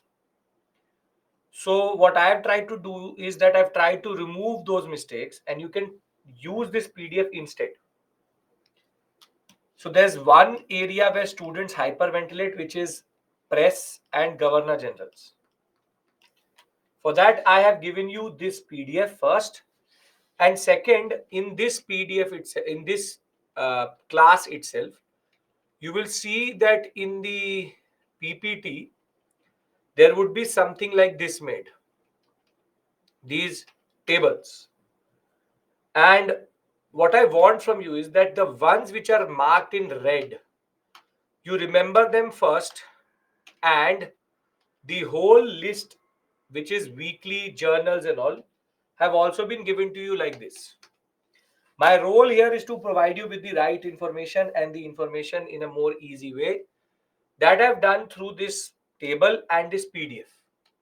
So when it comes to press and governor generals and what they did, I hope you will be able to use this data so as to prepare for the examination. If this is something which satisfies your thirst with regards to these areas, I would like to do three very simple but straightforward topics, not very difficult, which is the temple entry movement, Dr. Ambedkar. Then we'll discuss the civil services committees, which is the last thing which is left. And last but not the least is press, which is in itself a very problematic area. I'll tell you what to do with it when I'll reach there. Then we will do previous year questions and end modern India properly. Are we all clear what to do with this data, the newspaper and journals? And it will also be attached in your dashboard. Are we all clear? Because this is one area which everybody is fearful of. One more thing which you will find here is this. I've given you this one thing more, which is all the Congress sessions, because it's also something which everybody wants. All Congress sessions from the first one to the last one. We have discussed multiple Congress sessions. For example, the first one, we've discussed, for example, the 1896 one in which Vande Matra was sung for the first time. We'll also discuss 1906, we've discussed 1905, we've discussed 1907, Surat split. Then we also discussed 1917, we discussed 1916. And remember, Annie Besant is the first women president, but not Indian. It will be Sarojini Naidu in 1925, who will become the first Indian woman president. So in the examination, look for the word first women, then it is Annie Besant. First woman Indian president is going to be Sarojini Naidu. Thereafter, we've also discussed the 1922 Gaya session. We discussed about special session here also. we've discussed about 27, we've discussed about 25, and I've discussed with you Belgaum, which is the only session in which Gandhi is going to be president. She's the first women Indian president. Thereafter, we've also discussed Karachi in quite a detail. 29 we've discussed. But understand one thing which is a peculiarity, that between 41 to 45, because of everybody getting arrested, there will be no INC sessions. And the last session is going to be Meerut, 1946, JB Kriplani as president. So this is the list which I've again given to you. So I've tried to basically solve an issue which a lot of students face or feel. If you don't even refer to Spectrum or any other book, you can easily do these miscellaneous topics. So Congress sessions, tables for journals, newspapers, and Governor General and Viceroy. These three areas I've given you in way of tables. Now, my request to you is going to be learn these things in the end. When you've mastered everything, then you learn these things if you want to. And as I said, every session discussed as part of the national movement is important. As it is, I will give you a master timeline about that. Other than that, I hope that you are all on the same page with me with regards to this. There is no point discussing each one of them. It's a factual area. I have given you the data as much as possible. If you're all on the same page here, can I start? Yes? Come on.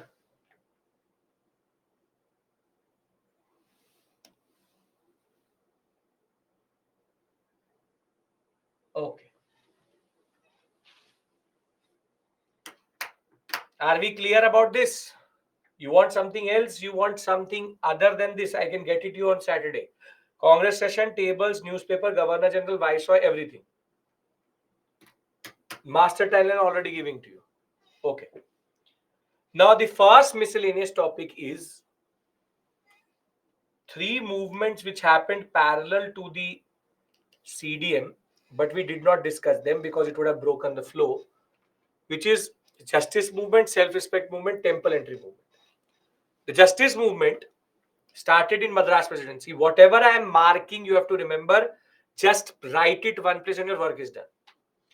Justice movement started in 1917 under Mudayar, Nair and Tyagaraja. And the idea is to get justice for the depressed classes itself, to remove the caste prejudices in government jobs itself. And the Justice Party was the culmination of the non-Brahmin movement in Madras and will be very instrumental in legislature reforms or reserved seats for legislature in Madras. Thereafter, you have one more movement which starts in 20th century based on Periyar's ideas, which is called self-respect movement. Self-respect movement is for backward caste, talking about the ideas of self-understanding, self-respect, and and Periyar, which is C. Ramaswamy Naikar, he will be very, very instrumental in criticizing a lot of the Hindu scriptures itself, and he will talk about how women and depressed classes should have self-respect. This movement will even reach Malaysia and Singapore and in Sri Lanka in certain areas. And the ideas of superior inferior was challenged by self-respect movement. Justice movement, Justice Party, self-respect movement. The culmination of all these processes is called the Vaikom Satyagraha or the Temple Entry movement, in which even Gandhi was involved. This will be started by Sri Narayan Guru, Asan and Madhavan, and it will be KP Kesava who will take it on vis-a-vis the fact that on certain temples, the certain castes were not able to walk because their shadow was seen on the temple walls. And therefore, the temple entry movement will start, in which even Gandhi will be very, very significant in Vaikom. And the Vaikom Satyagraha will be so popular by the 1931, even when the civil disobedience was going down, People such as P. Krishna Pillai and A.K. Gopalan will go around making sure that this movement takes more and more momentum. And only in 1936, finally, the Vaikom Satyagraha happening within the Travancore, what we call as Princely State, the governmental controlled temples will be open to everybody. And C. Rajagopalachari is going to do the same thing in Madras also by 1938. So what you do with this information is very simple. Temple entry, Justice Party, self-respect. Make a list of all the leaders who are involved in this, and your work is done. Then comes the most towering figure in the depressed class movement, other than these very important personalities, Dr. Ambedkar. Now, when we talk about Dr. Ambedkar, he is known for a very important word. When you read the preamble, it says justice. Justice, it says what type of justice? Three things it says. What type of justice does it say?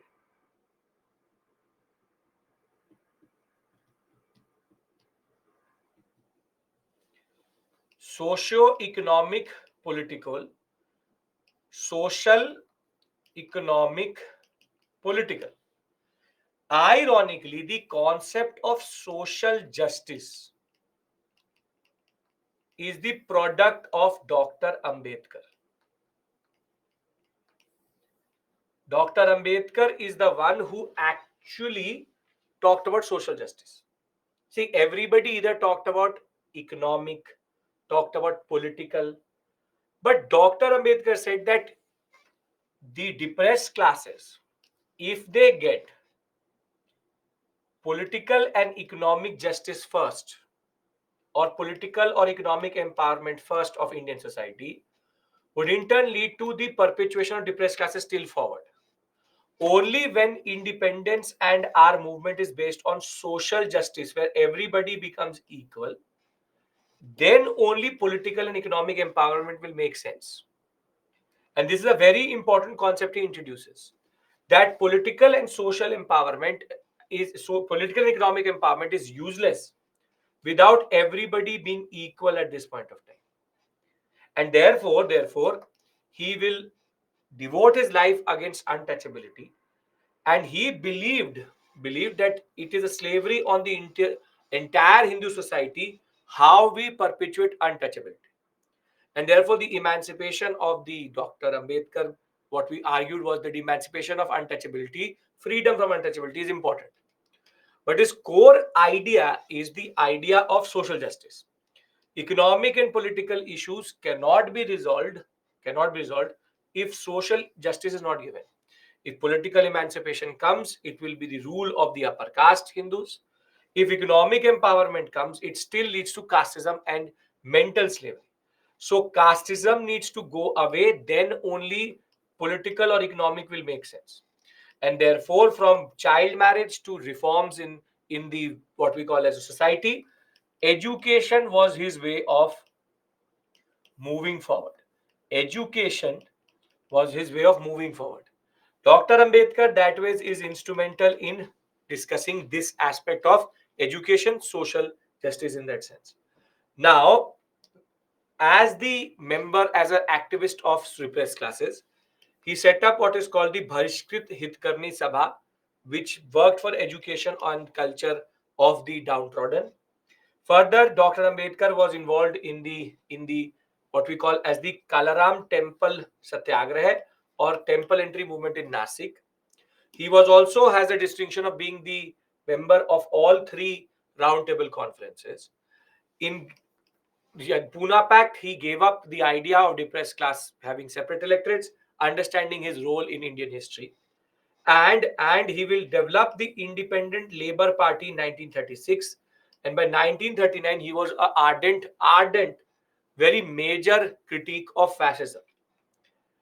By after independence in October 14th, 1956, he will embrace Buddhism, and in 1990 he will be given the Bharat Ratna, with 1990 being the year of social justice.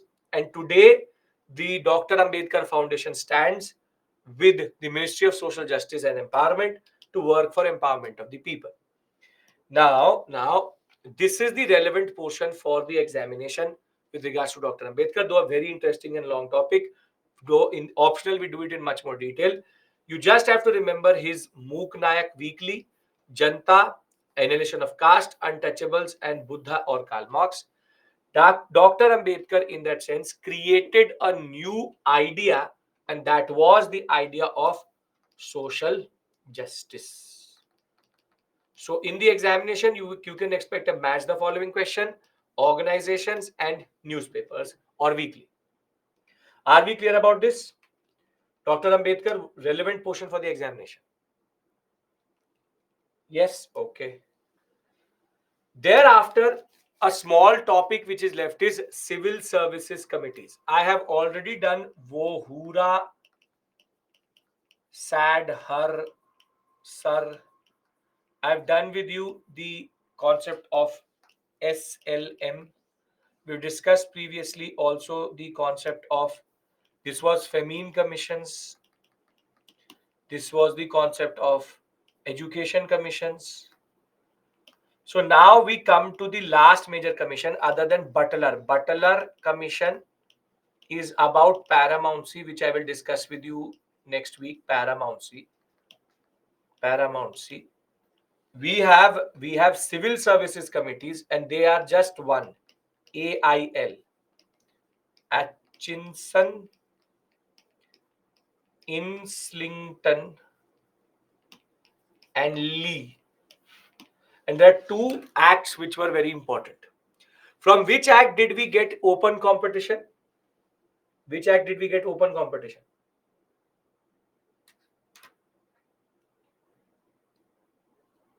AIL, not AIL. AIL, not Ali, AIL. Very good. Samitha, Jaswant, good. 1853, Charter Act. 1833, it was up. There's no Charter Act in 1831. 1833 was applied but never implemented. 1853 will end the concept of appointments by court of directors, and it will become open competition. Fittest will be taken for ICS as it is taken today. And after 1857, all civil services people will, or all ICS officers will be reporting to the crown. What is even more interesting is that in 1861, which till today is an act which governs IS officers, the idea was that every civil servant has to give an examination in English language, also based on Greek and Latin classical learning. As today you give English Indian language paper, there used to be Latin and Greek as the language paper. There is also this act which kept on increasing, rather reducing the years as we went forward for the maximum age. Can anybody tell me why is the age getting reduced every year as we moving towards 1900? Why, what is the reason?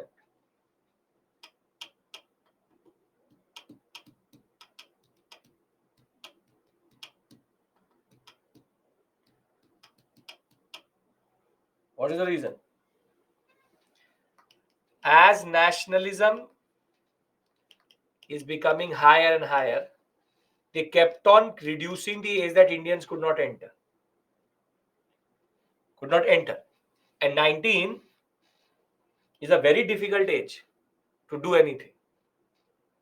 The fact of the matter is, the 1861 Act also said that if you're a European, you have to reside minimum of 7 years in India to give this examination first.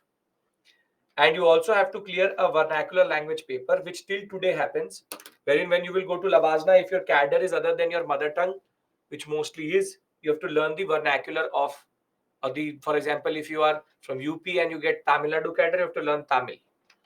Thereafter, the idea was that we will have the covenanted services only for the British. Later, that will be open to the Indians also.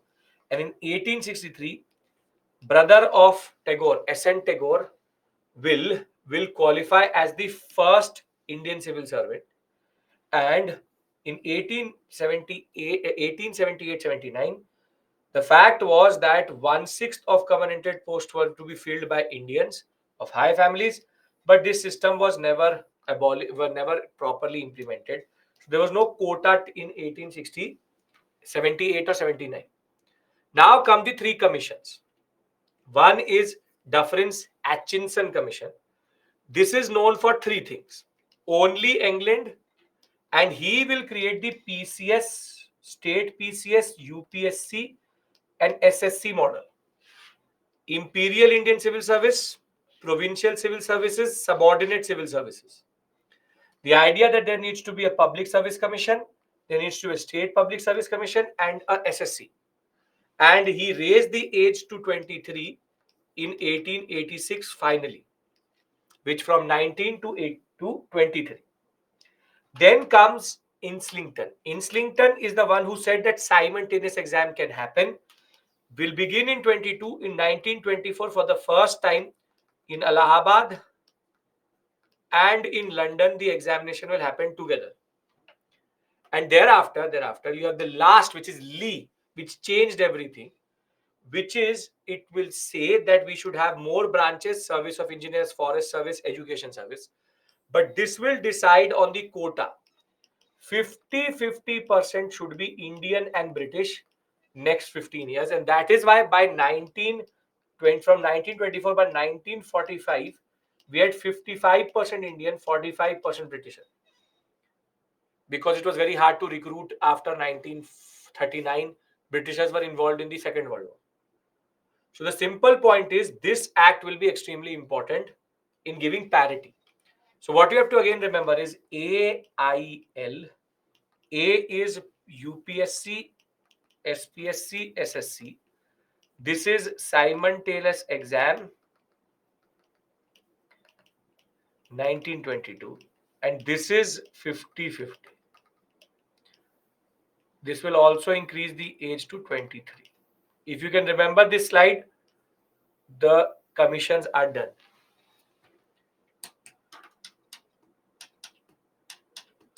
In the exam, you will be able to identify Atchison, Inslington, Lee with Civil Services Commission, and you will be able to also identify the major provisions. Yes? Yes. Okay. Now comes development of Indian press. Now, please pay attention. 50-50, because so as to show that, see, it was becoming harder and harder for Indians, Britishers to get recruited for ICS. So they wanted to show representation also.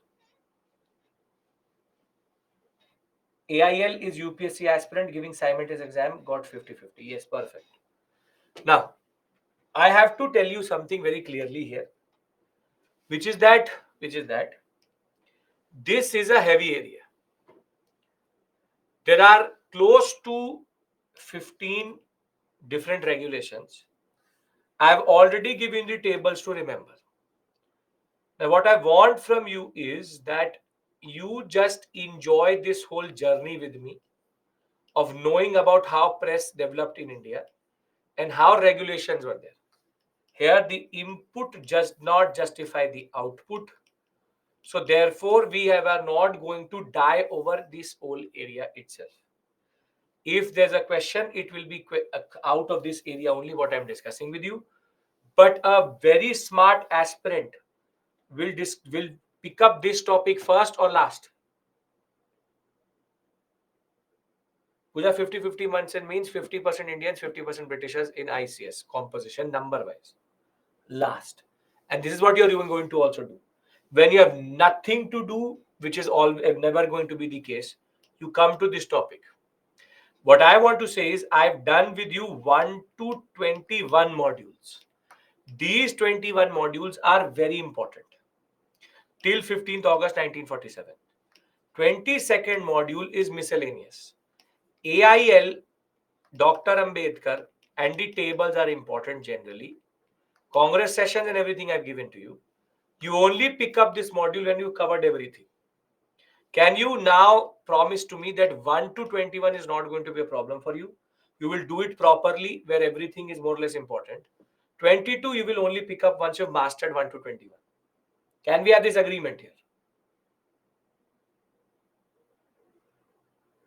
We can have this? Okay, perfect. Then only I start this, because you will see it will literally kill you in only getting to know about it. So I don't want you to learn it only. So okay, let's start. See, first printing press was brought into India by the Portuguese, totally missionary purposes. And the first book which will also be published in India through a proper Gutenberg type press is going to be the Bible in 1557. The first Britisher to develop, and he's considered the father of Indian press, is a person called James Augustus Hickey. His newspaper was called the Bengal Gazette, and it was literally destroyed by Hastings and Impey, who's the Supreme Court Chief Justice, because Hastings and Impey were literally criticized by the Bengal Gazette left, right, and center. And they showed that the British were always quite intolerant towards these ideas of what we call as, press freedom itself. Thereafter, we have multiple things. For example, Bombay Courier, Bombay Gazette will become Bombay Herald. Then you have one paper called Sayyadul Akbar. It will be the first paper in Urdu. Delhi Akbar will come in 1838. Hindu Patriot by Harish Chandra Mukherjee. And then Indian Mirror by Devendranath Tagore and other important personalities, but again, have to learn this. Then Bombay Times, Bombay Standard, Bombay Courier, and Telegraph all will come together to create the Times of India as you see it today. Times of India editor was Robert Knight. Thereafter, you have later established by properly Carey, Ward, and Marshman. The Statesman newspaper which you see today was Statesman and Friends of India coming together. The People, the UPSC obsession, the Hindu was developed by G. Subramaniam Iyer in 1878. And the Kesari and the Maratha were very important papers by Bal Gangadhar Tilak and Kelkar in Bombay. So again, just giving you an idea when did these newspapers develop generally. Now, the British, since their beginning itself, did not like the press too much because what the press does is it reveals a lot of things. And therefore, the most important catalyst for nationalism is press. And you will see as we go towards 1940s, more and more regulations will become harder and harder. So you see, in 1799 itself, you will have to now print the name of the printer, editor, and proprietor. Why were they asking the name of the printer or the editor of every newspaper to be printed on the newspaper itself? Why were they asking for that?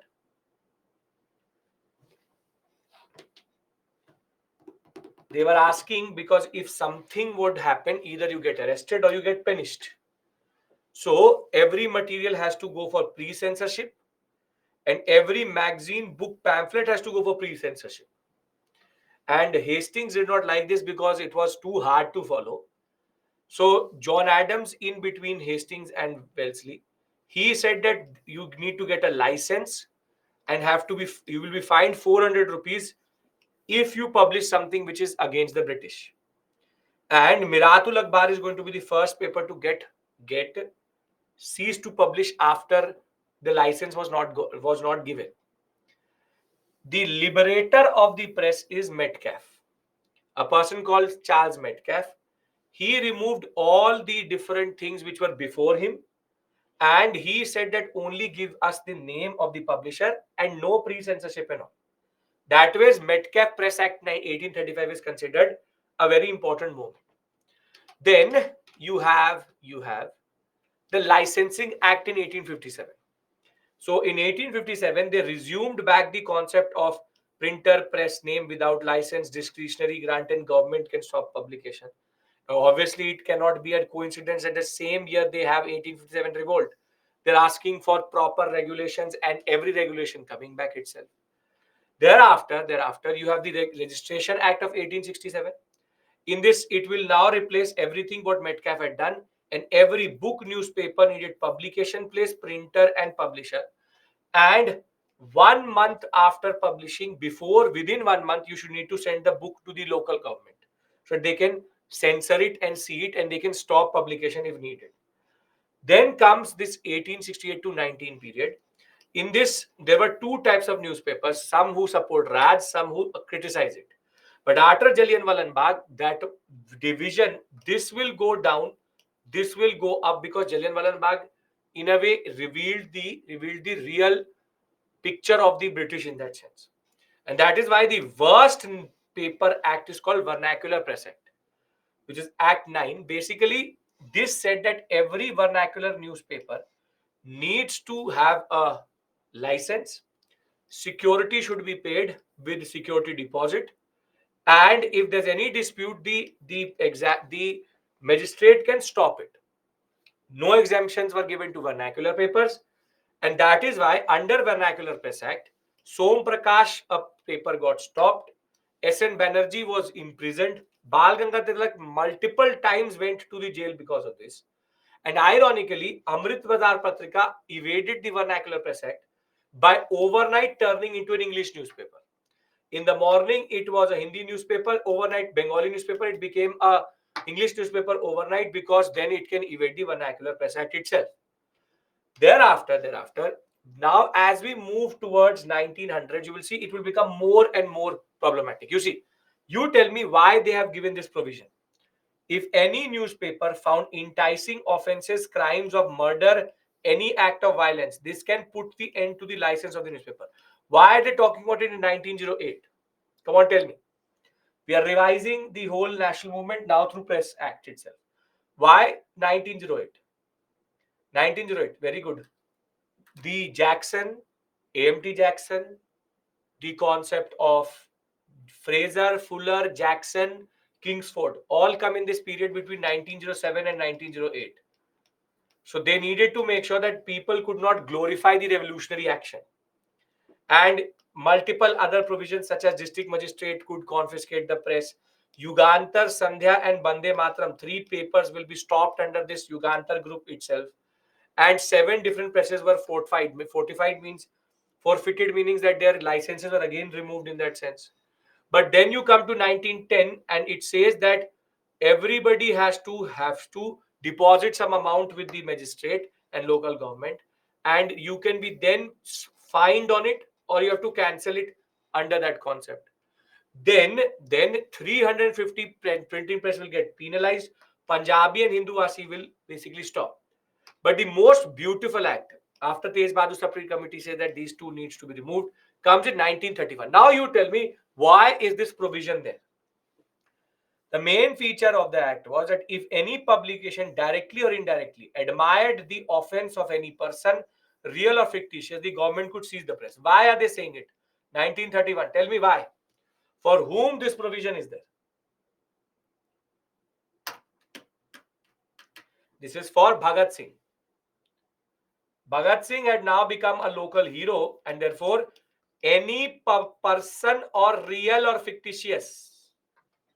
So you see how the British is keep on responding to everything which is happening through the press regulations itself. Thereafter, in 1942, they made journalists' registration mandatory, and basically it was to stop the civil disturbances which was happening. Quit India movement, basically this was used as arbitrary censorship act itself, press regulating act. And last thing which you actually have to remember is these are negative for the press and these are positive for the press. Hastings, Metcalfe, Macaulay and Ripon are the four who did good for the press, and these are the ones who did not do good for the press itself. If you can remember this slide and you have now gone through this painful process with me, I can give you a breather. We can come back and do the previous year questions. I would really like to do the previous year questions. And our syllabus is over in a way. All modules covered of modern India from 1 to 22. Are we all clear? Are we all perfect? No issues at all? I will give you a breather, proper 15 minutes, 1 hour, then we will do practice questions. Mains and prelims both. Now, is your fear of modern India there or still there? Are you now in a position? Are you now in a position to understand the larger ebbs and flows of the national movement? And do you understand the logic of each module I've done with you, and why have I done it with you? And your obsession with the initial ones and rather the most important after 1885. I will give you a master timeline and everything on the next day, which is on Saturday, fresh first thing, master timeline of modern India. Can we take a break and come back and start previous year questions? And please remember Saturday, which is our last class, 16th December. We will start at 10 a.m., 10 to 1, then 2 to 5, and then 5:30 to 8 p.m. We will take turns in doing the first module here, second module here, third module here. Facts you have to just learn systematically. I'll give you a strategy in the end also. Strategy is that conceptual part needs to be done for the mains examination. Factual part needs to be done daily, 15 minutes rule. 15 minutes rule, learn the facts, learn 2 to 3 facts every day, morning, evening, 15 minutes, 15 minutes. You will remember all of them. But answering mains questions can only be through the conceptual part, and I will show you through previous year questions that the previous year questions are also analytical. Clear, everybody? So we'll come back at 7:05 and let's take the story forward. Let's discuss previous year questions.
Okay,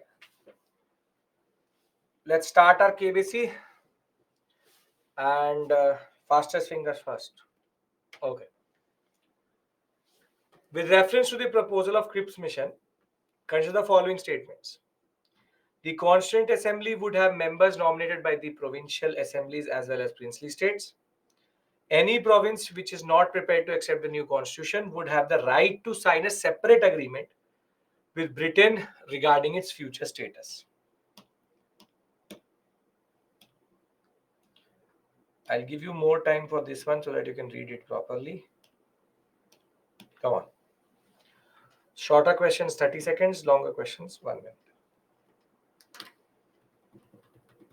One set of questions are on the PPT, then I will start to send it in the chat section.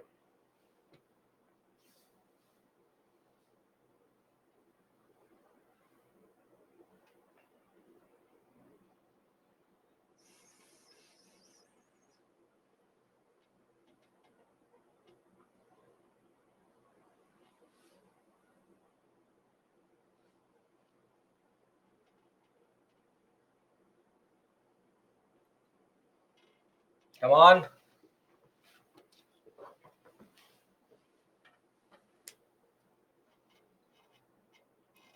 We've done this today only. Very good, Usna.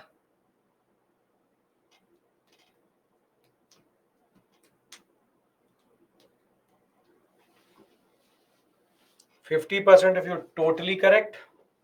26 and 14%. 11%. Any province, if did not want to be part of the union, could leave the union and have a separate agreement. This is totally correct. So you have two options. Now you tell me, Constituent Assembly, everybody was going to get nominated. Everybody was going to get nominated. No.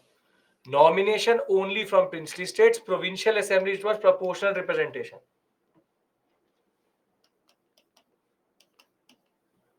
Now you get the point of why did I discuss those provisions very precisely with you? Because these are the things. And see, this is called applied knowledge. Applied knowledge. They have changed the wording of it, but still means the same. Here, what you have to learn to do is to trust yourself. If you trust yourself, you will automatically understand that okay, any province does not accept constitution separate agreement means this is the partition clause. It's a tough question, but if you have a basic understanding of this question, you will see they will play with words quite a lot. Okay, next question. Think like a Britisher, you get the answer. In the Government of India Act 1919, the functions of the provincial government were divided into reserved and transferred. Which of the following was treated as reserved? Administrator of justice, local self-government, land revenue, or police? This is if you think like a Britisher. I've been making you think like a Britisher for a very long time. Come on. This is again a very easy question if you understand how the Britishers would think. Dararki, 1919.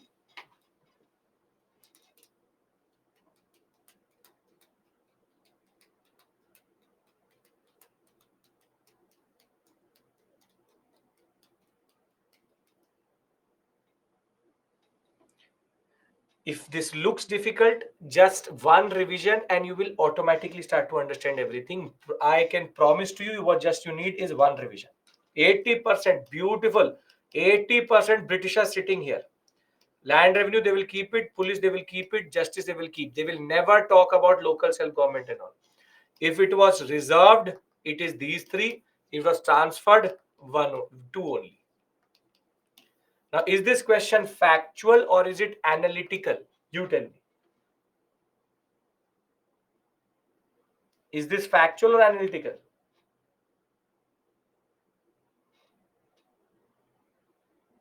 Just one, they will type like this only. This is an analytical question, not a factual question. They're not asking you the facts about it. They're making you analyze it and apply it. There are 200 plus subjects. Nobody can learn all the transfer and reserve subjects. That would have been a factual question. If you think like a Britisher, okay, these are things which the British would want to keep it, then you will understand it. Okay. Here again, look at the words very clearly. The Montagu-Chelmsford reforms of 1919 recommended granting voting rights to all the women above the age of 21. The Government of India Act of 1935 gave women reserved seats in the legislature. Here again, if you will overthink, you will get it wrong.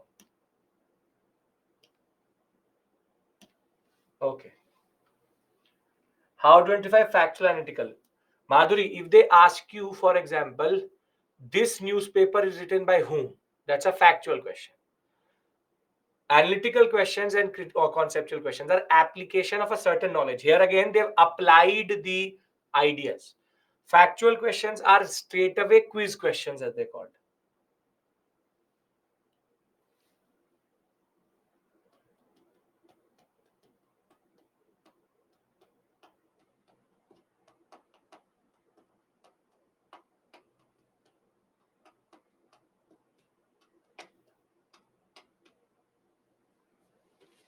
In a factual question, you either know it or you don't know it.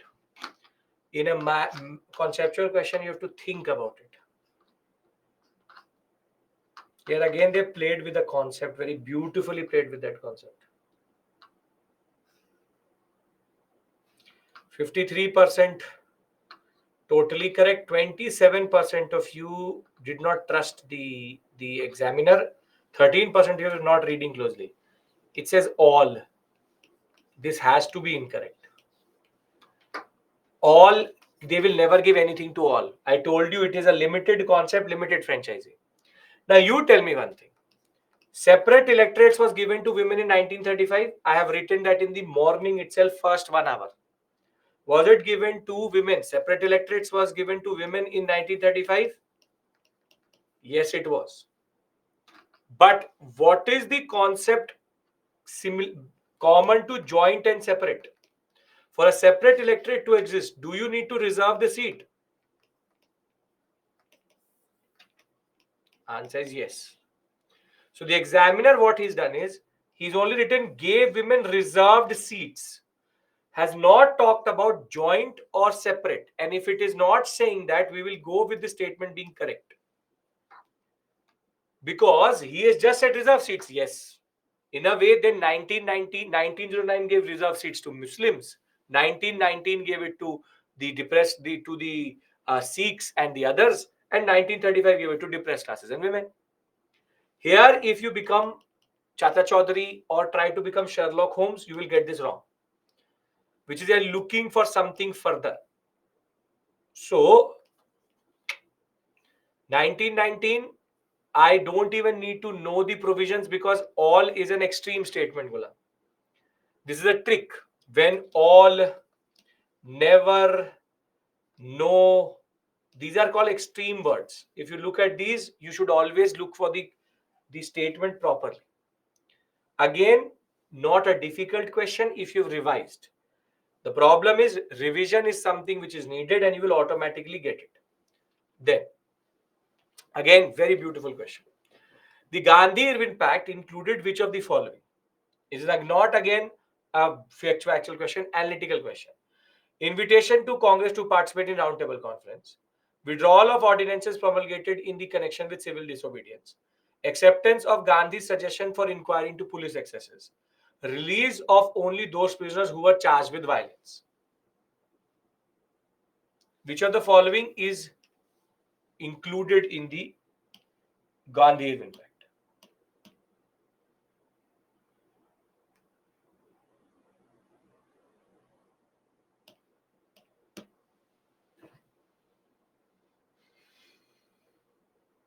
We did this yesterday.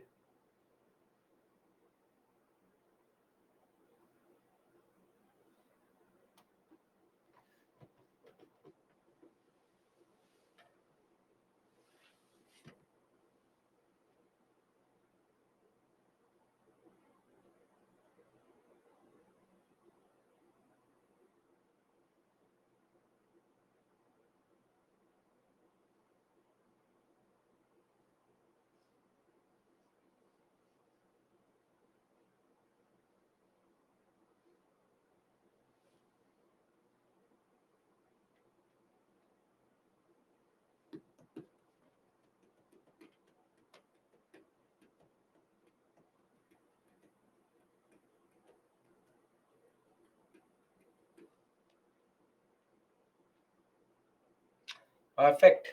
Perfecto. Inquiry into police excesses was not accepted along with Bhagat Singh. Left with two options. One, they are automatically saying yes, roundtable conference, they went. Now you have to decide between 2 and 4. Release of prisoners who were not charged with violence. 80,000 satyagraha is left under this. And yes, all ordinances taken back. Again, very easy question. Only 10 provisions were there. And if you remember the two which were not accepted, you can get the answer. Okay. You have to do this, yes. Who among the following organized a march on the Thanjore coast to break the salt law in April of 1930? Chidambaram Pillai, C. Ragopalachari, or K. Kamraj, or Annie Besant? Again, very straightforward question. Can't get a question simpler than this.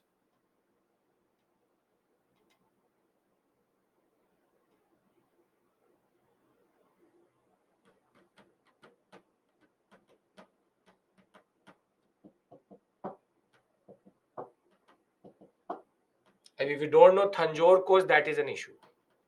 Then your geography or your ancient is weak.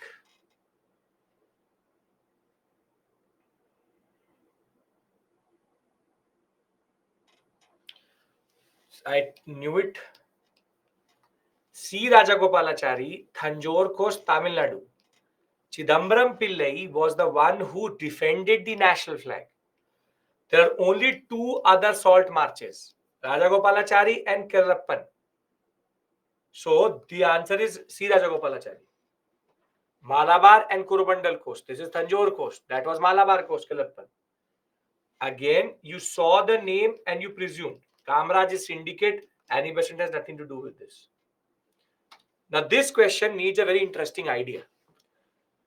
The All India Anti-Untouchability League, Mahatma Gandhi, this is called a factual question. All India Kisan Sabha, Swami Shraddhadan Saraswati, Self-Respect Movement, E.V.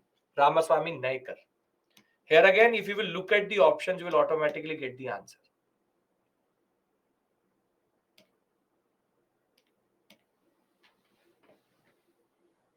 Trust your knowledge and you will get the answer.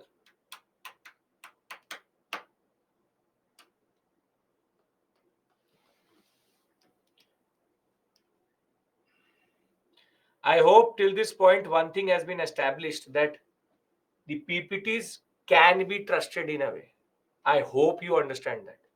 Because no question out of this has come out of the PPT except for this second number. But I'll tell you what is the catch in this question. 50% totally correct. See, All India Untouchability League. Did I talk about this yesterday evening? Yes or no? Yes. Right now, I discuss self-respect movement, Periyar. Yes or no? If you trust me, you would know 1 and 3 are correct. But is there any option in which 1 and 3 are together? Any option in which 1 and 3 are together? Which is that option?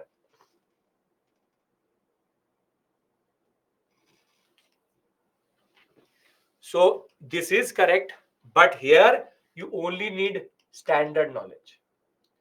Sometimes this also happens in the examination. The examiner gives you the answer via the options itself.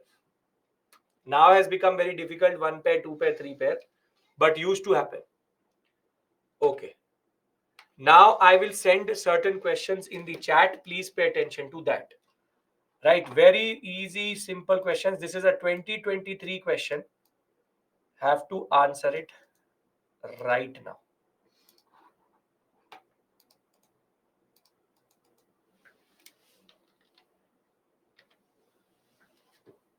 Okay. First question is in front of you. I'm pushing the poll to you. Please answer this. Everybody has to get this correctly.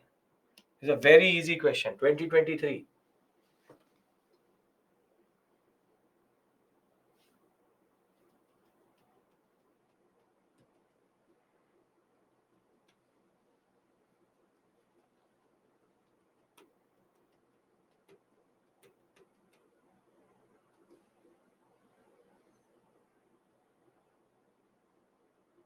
Jayant. Surbi, it should be in your chat. Why are you answering A, B, C? Governor General of Bengal becomes Governor General of India through Regulating Act. No, that is Governor of Bengal becomes Governor General of Bengal. Pitch India Act only is BOC COD. 1813 has nothing to relate to this. 1833. This is a real question. Came this year. If you will not cover these type of questions, then it will become a problem. Okay. This is the second question, which is again very easy, new type of question. Answer in poll, question in chat. I think you can see the question for sure. Can you see the question now? I've pushed it again. Is it in front of you? Yes, I'll push it again. 1 second. No, sir. Yes, sir. Has come or not? No. Okay, wait 1 second. Wait. 1 second. Word.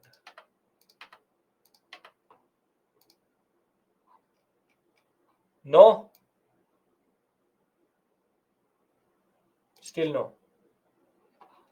Okay. So net issue. Wait 1 second. 1 second. Wait. Okay. I'll do something else. I'll give you two statements. Statement one says it's a big question, that's why it's not coming. I can see the question, some of you can. Okay. First statement says 7th August is declared as the National Handloom Day. Second statement is it was in 1905 that Swadeshi movement was launched. Let me just push this much. Wait 1 second. If I push it in two parts, will it go? 1 second. This is the two statements. And the options in front of you are like this. If it's a big question, it's not coming. The option is this. Now read the statement and the options are this. Please answer. I'm pushing the poll to you.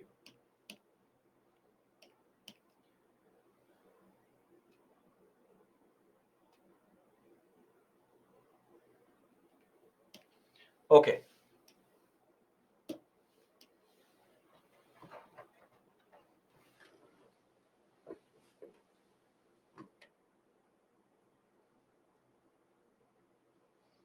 Narendra, forgetting Swadeshi.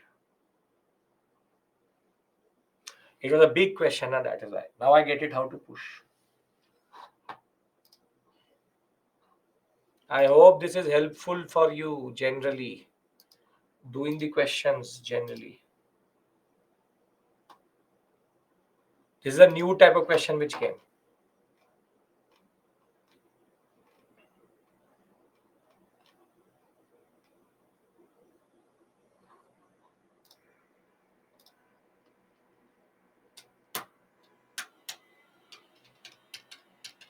No issue, Gulam.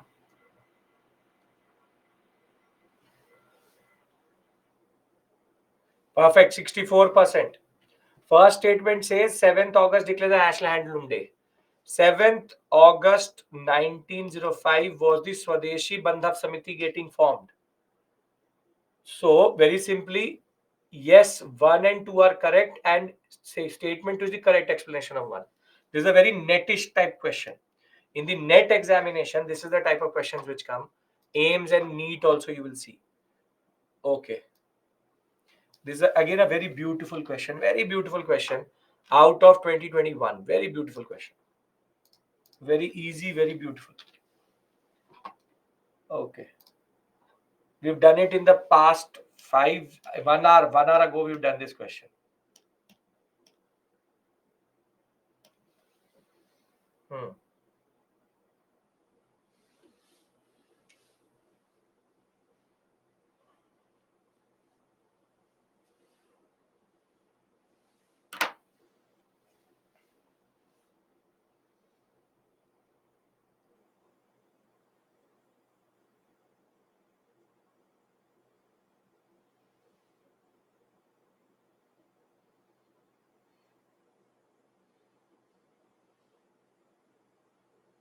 Come on, 10%, 24%.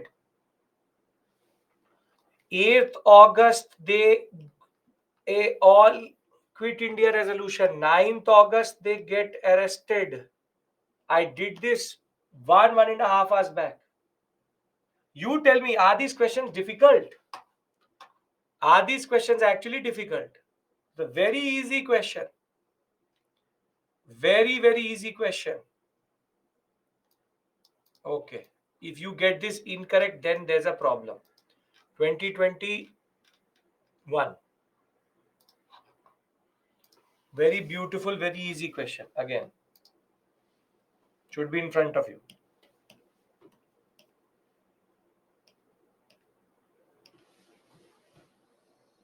If this people get incorrect, then they're actually just fooling around. That's the basic point.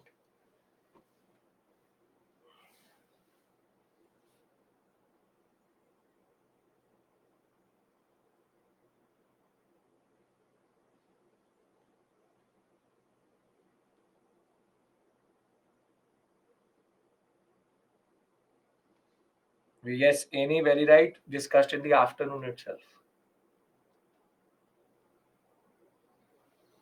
This 3%, 5%, 3%. I don't know. Have you joined us right now? I don't know. Shahnawaz, Prem Kumar Sehgal, Gurbakh Singh Dillon. INA officers, INA trials. Very easy question. Okay. One more. 1 second. Uh,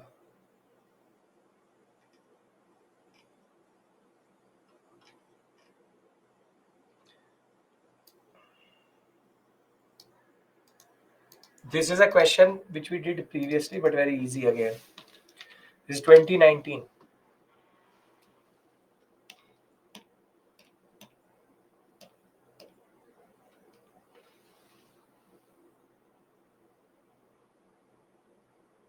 Dinamoni, if you will do it, it will still happen.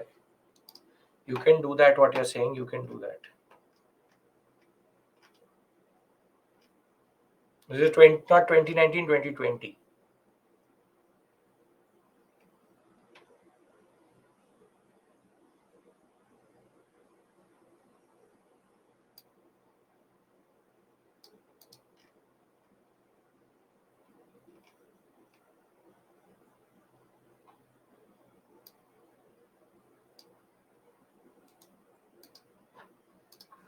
Okay.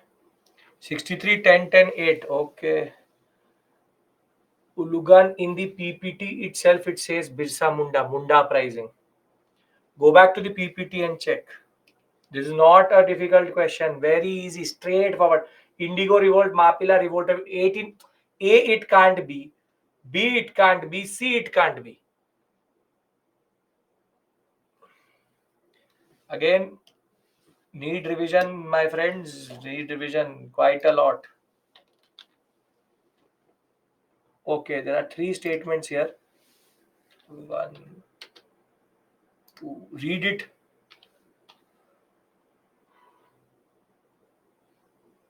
And 1 second. Three.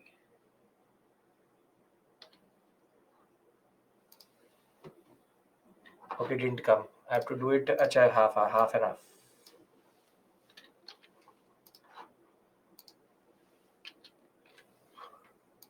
First statement. This 1 second.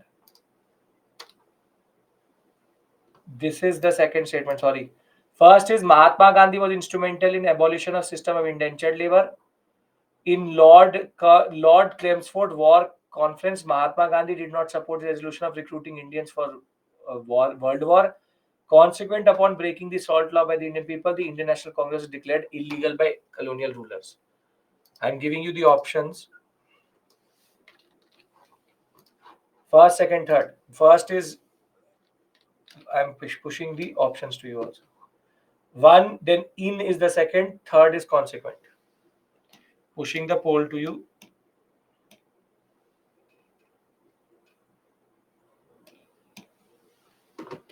Okay.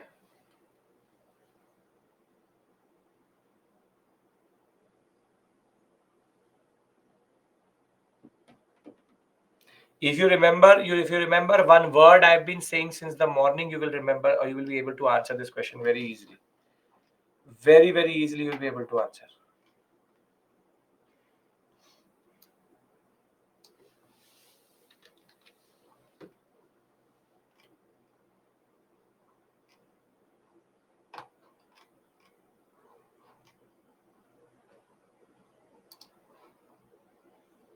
73. 73% totally correct. Beautiful, beautiful, perfect. See, first statement is more or less correct, but it's not to technically fully correct, but it's in the context of South Africa. Second is incorrect. Who made the war conference or war cabinet? There are two issues in it. First, war conference, war cabinet was in Lithgow. Second, Chelmsford is not related to the Second World War. Third, Gandhi would have supported it also. And yes, salt law, CDM phase 2, INC gets illegally declared. Now, this is again a question of applying your knowledge. You can see these are being picked up from three different areas. You can't do anything about it until unless you understand national movement. What is the conclusion you've come up till this point? What is the conclusion we have come to? Then only I push the next question. What is the conclusion? The conclusion is everything has been taught to you. Everything you know already. Everything is from the PPT. You just do not need to ratify, but have to analyze, learn, and understand. If you understand the whole process with revision, nobody can stop you in modern day. I hope that much confidence you are getting out of this. Now, please, please, please answer this question correctly. Please, very easy question. Pushing the poll to you.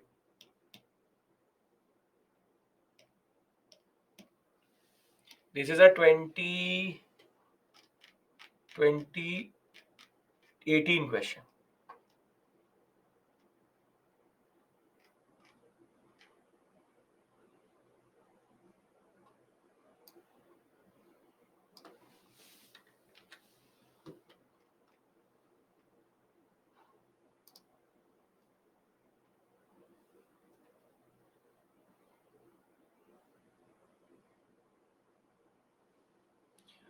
Residual power, concurrent list.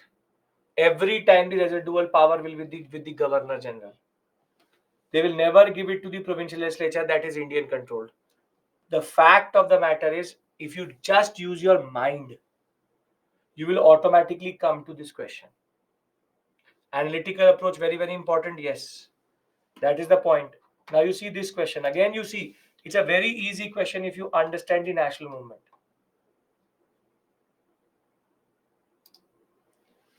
Pushing the poll to you again. Read the options here. I'll give you a minute. Properly read the options.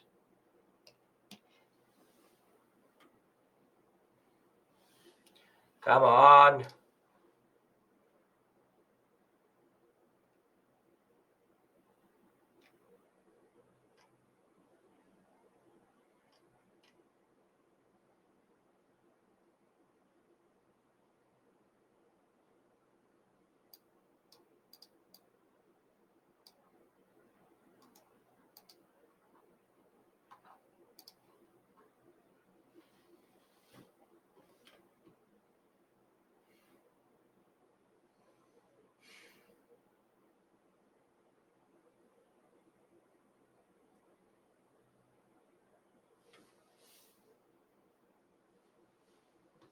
Again, a very analytical, straightforward question.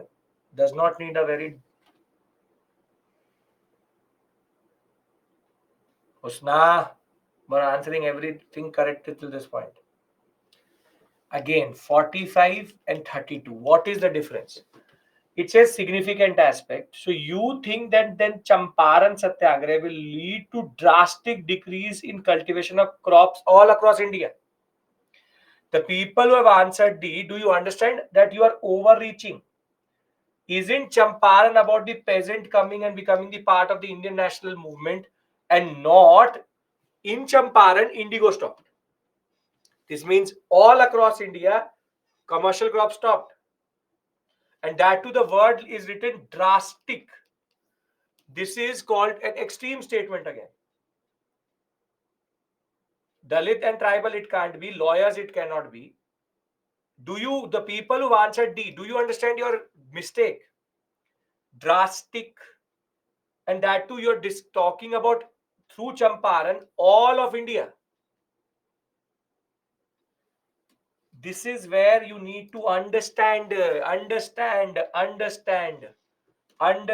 This is not difficult. It's only understanding based.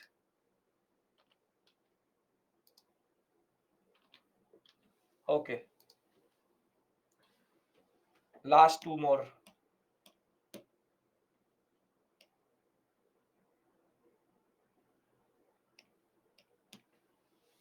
Come on. Come on. This is, we discussed it in class also.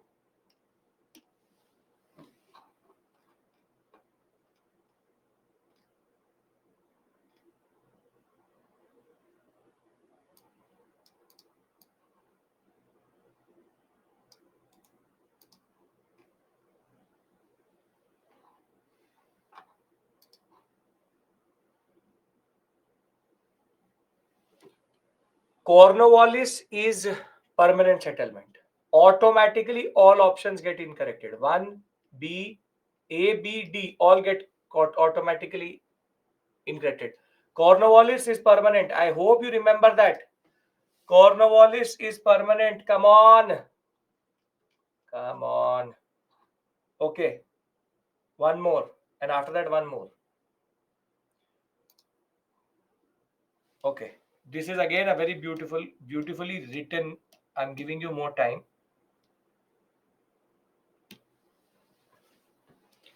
You'll have one more.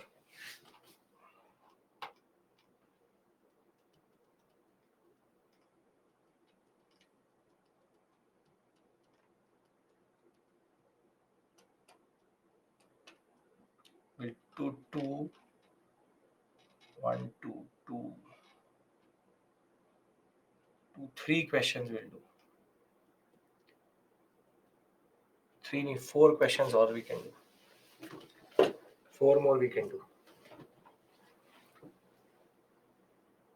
Don't worry about the mains question. If we'll not do it today, we'll do it on Saturday.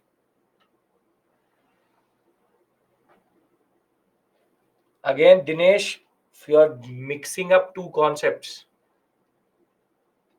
you're literally mixing up two concepts. And I remember you asking me this question also. It's not a tough question, Gulam. Very easy question. I knew it. See, 44 and 31. You are confusing bicameralism with diarchy. What was the point of showing you the whole concept if you don't remember it? Division of central legislative house into two is called bicameralism. Dual government is nothing. Set of two rulers, London, and that is again two statements. Isn't the concept of provincial subjects being divided into two, reserved and transferred, the concept of diarchy? So the word says subject delegated. So subject, jurisdictional idea. You are getting confused between bicameralism and diarchy. What you need is obviously a little bit of what we call as revision. But if it said what is bicameralism, then the answer would be A. This is not a difficult question. If you're finding these questions difficult, they aren't. They are actually not. Very straightforward questions they are. Okay, answer this one. This is a very standard question which can come in the examination. 1, 2. I hope you are finding this useful. I'm pushing in close to an hour of just question and answers. If you really understand, it's important.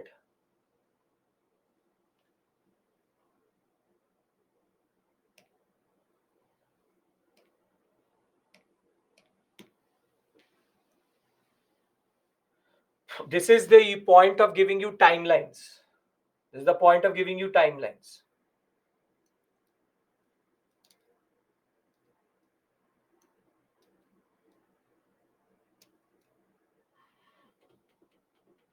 Some of you always ask for questions. I'm doing as many questions as possible. All previous year questions. These are not made up questions, previous year questions. Very good. 77. Very good. Second roundtable conference is 1931. Quit India is 1942. This is 1946. Now you understand the importance of knowing the timelines and the idea. Yes? Perfecto. Okay. One more question.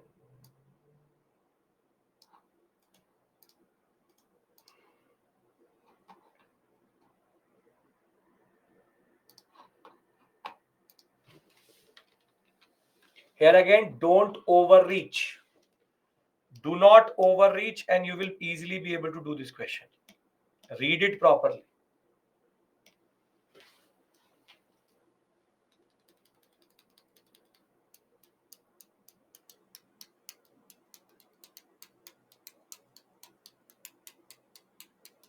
Question on Cripps mission.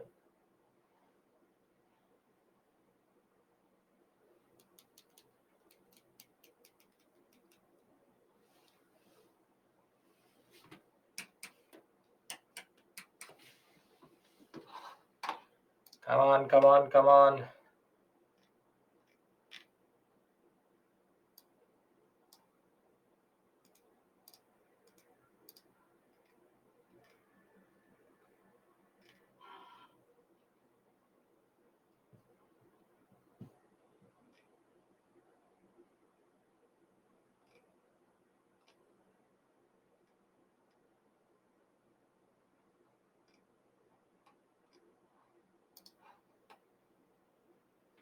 Beautiful. Beautiful. Granted independence, Purna Swaraj never going to be given. Partition to two. Mountbatten plan. Here every province could leave. India should be become a republic. They can't do that ever. Guinean dominion status. Now, last question, and then we discuss mains questions. I want everybody to get this correct. I even shown you the pictures of these personalities.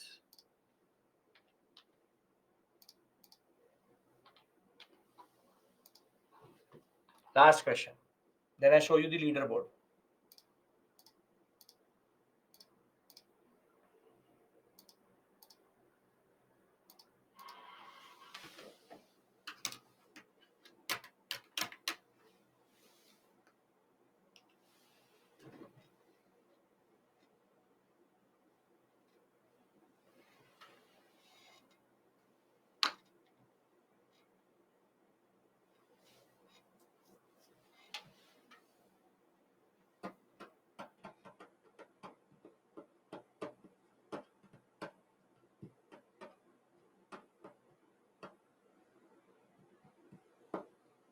RC Dutt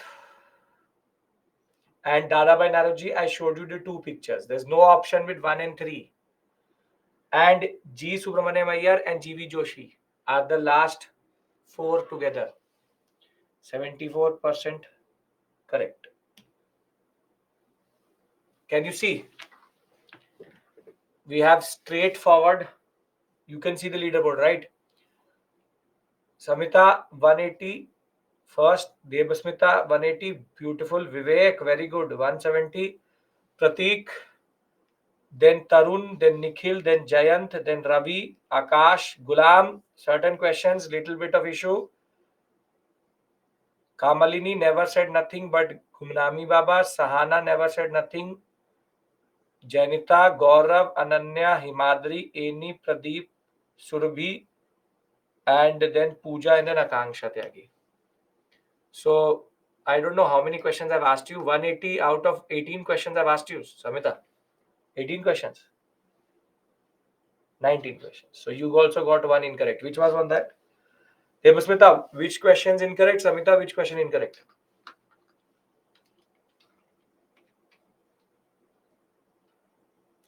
Timeline and reserve seats.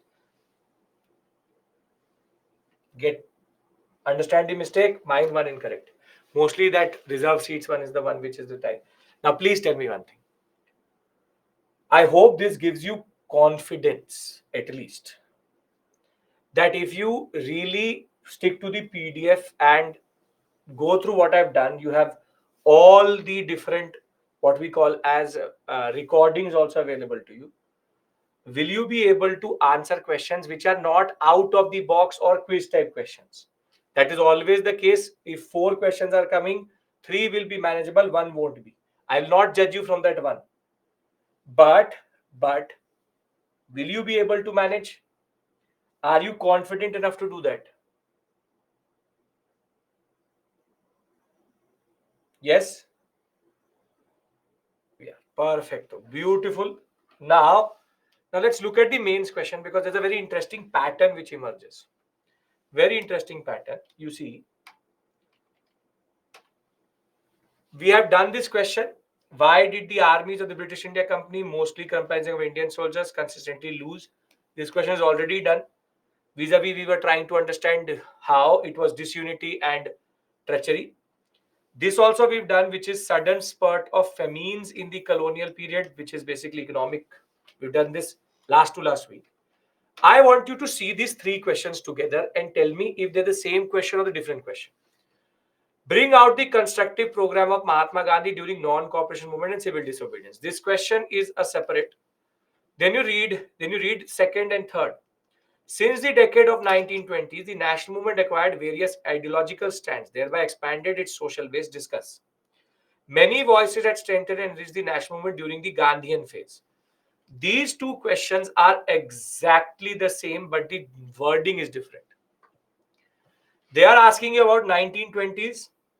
What are the ideological stands which developed in the 1920s? We have Swarajist no changers, we have revolutionaries, we have Gandhi himself, and 1920s, we have women, students.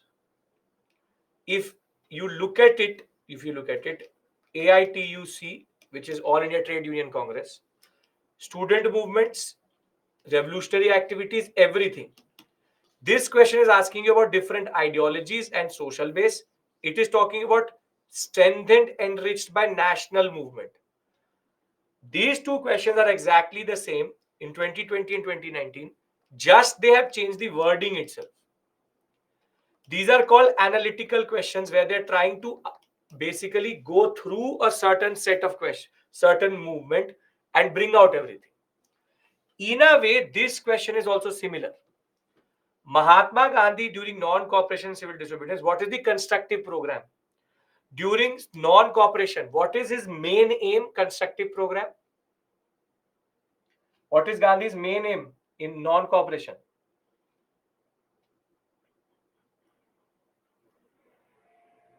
Non-cooperation main aim. Hindu-Muslim unity. That is the constructive program of Gandhi during non-cooperation. And civil disobedience movement. Salt, Khadi, Swadeshi, boycott, and in CDM, last period, Harijan program. Here again, the question is not factual. You have to look for similarities in the non-cooperation and civil disobedience.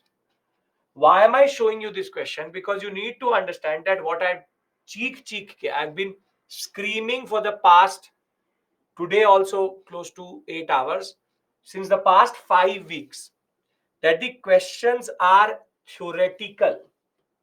They are not factual. And a very interesting question you will see here. Difference in approach of Subhash Chandra Bose and Mahatma Gandhi. Tell me you can do this question at least. At least you can do this question. One table has to be made. You can do this question. But the most interesting question is 2015. This is the last thing we'll discuss. How different would have been the achievements of Indian independence without Mahatma Gandhi? Now, in this question, you have to basically be very careful. If you say that Indian independence would not have happened without Mahatma Gandhi, then you are demeaning Bose and every other national leader. And if you say that nothing would have changed without Gandhi, you are demeaning Gandhi. The word which you have to look for or is called is delayed. Without Mahatma Gandhi, we would have got independence, maybe a little bit more violent, but independence would have been delayed from 1947, maybe 10, 15 years later. So you will, in the first part, say that Gandhi was an important leader because he achieved the following things. However, at the same point of time, the achievements of others are very important. And in the conclusion, you will say that delayed Gandhi's non-existence would have delayed the concept of Indian independence. So with this, we've complete modern India completely. I will I will see you on Saturday 16th, last time. Post independence 10 a.m.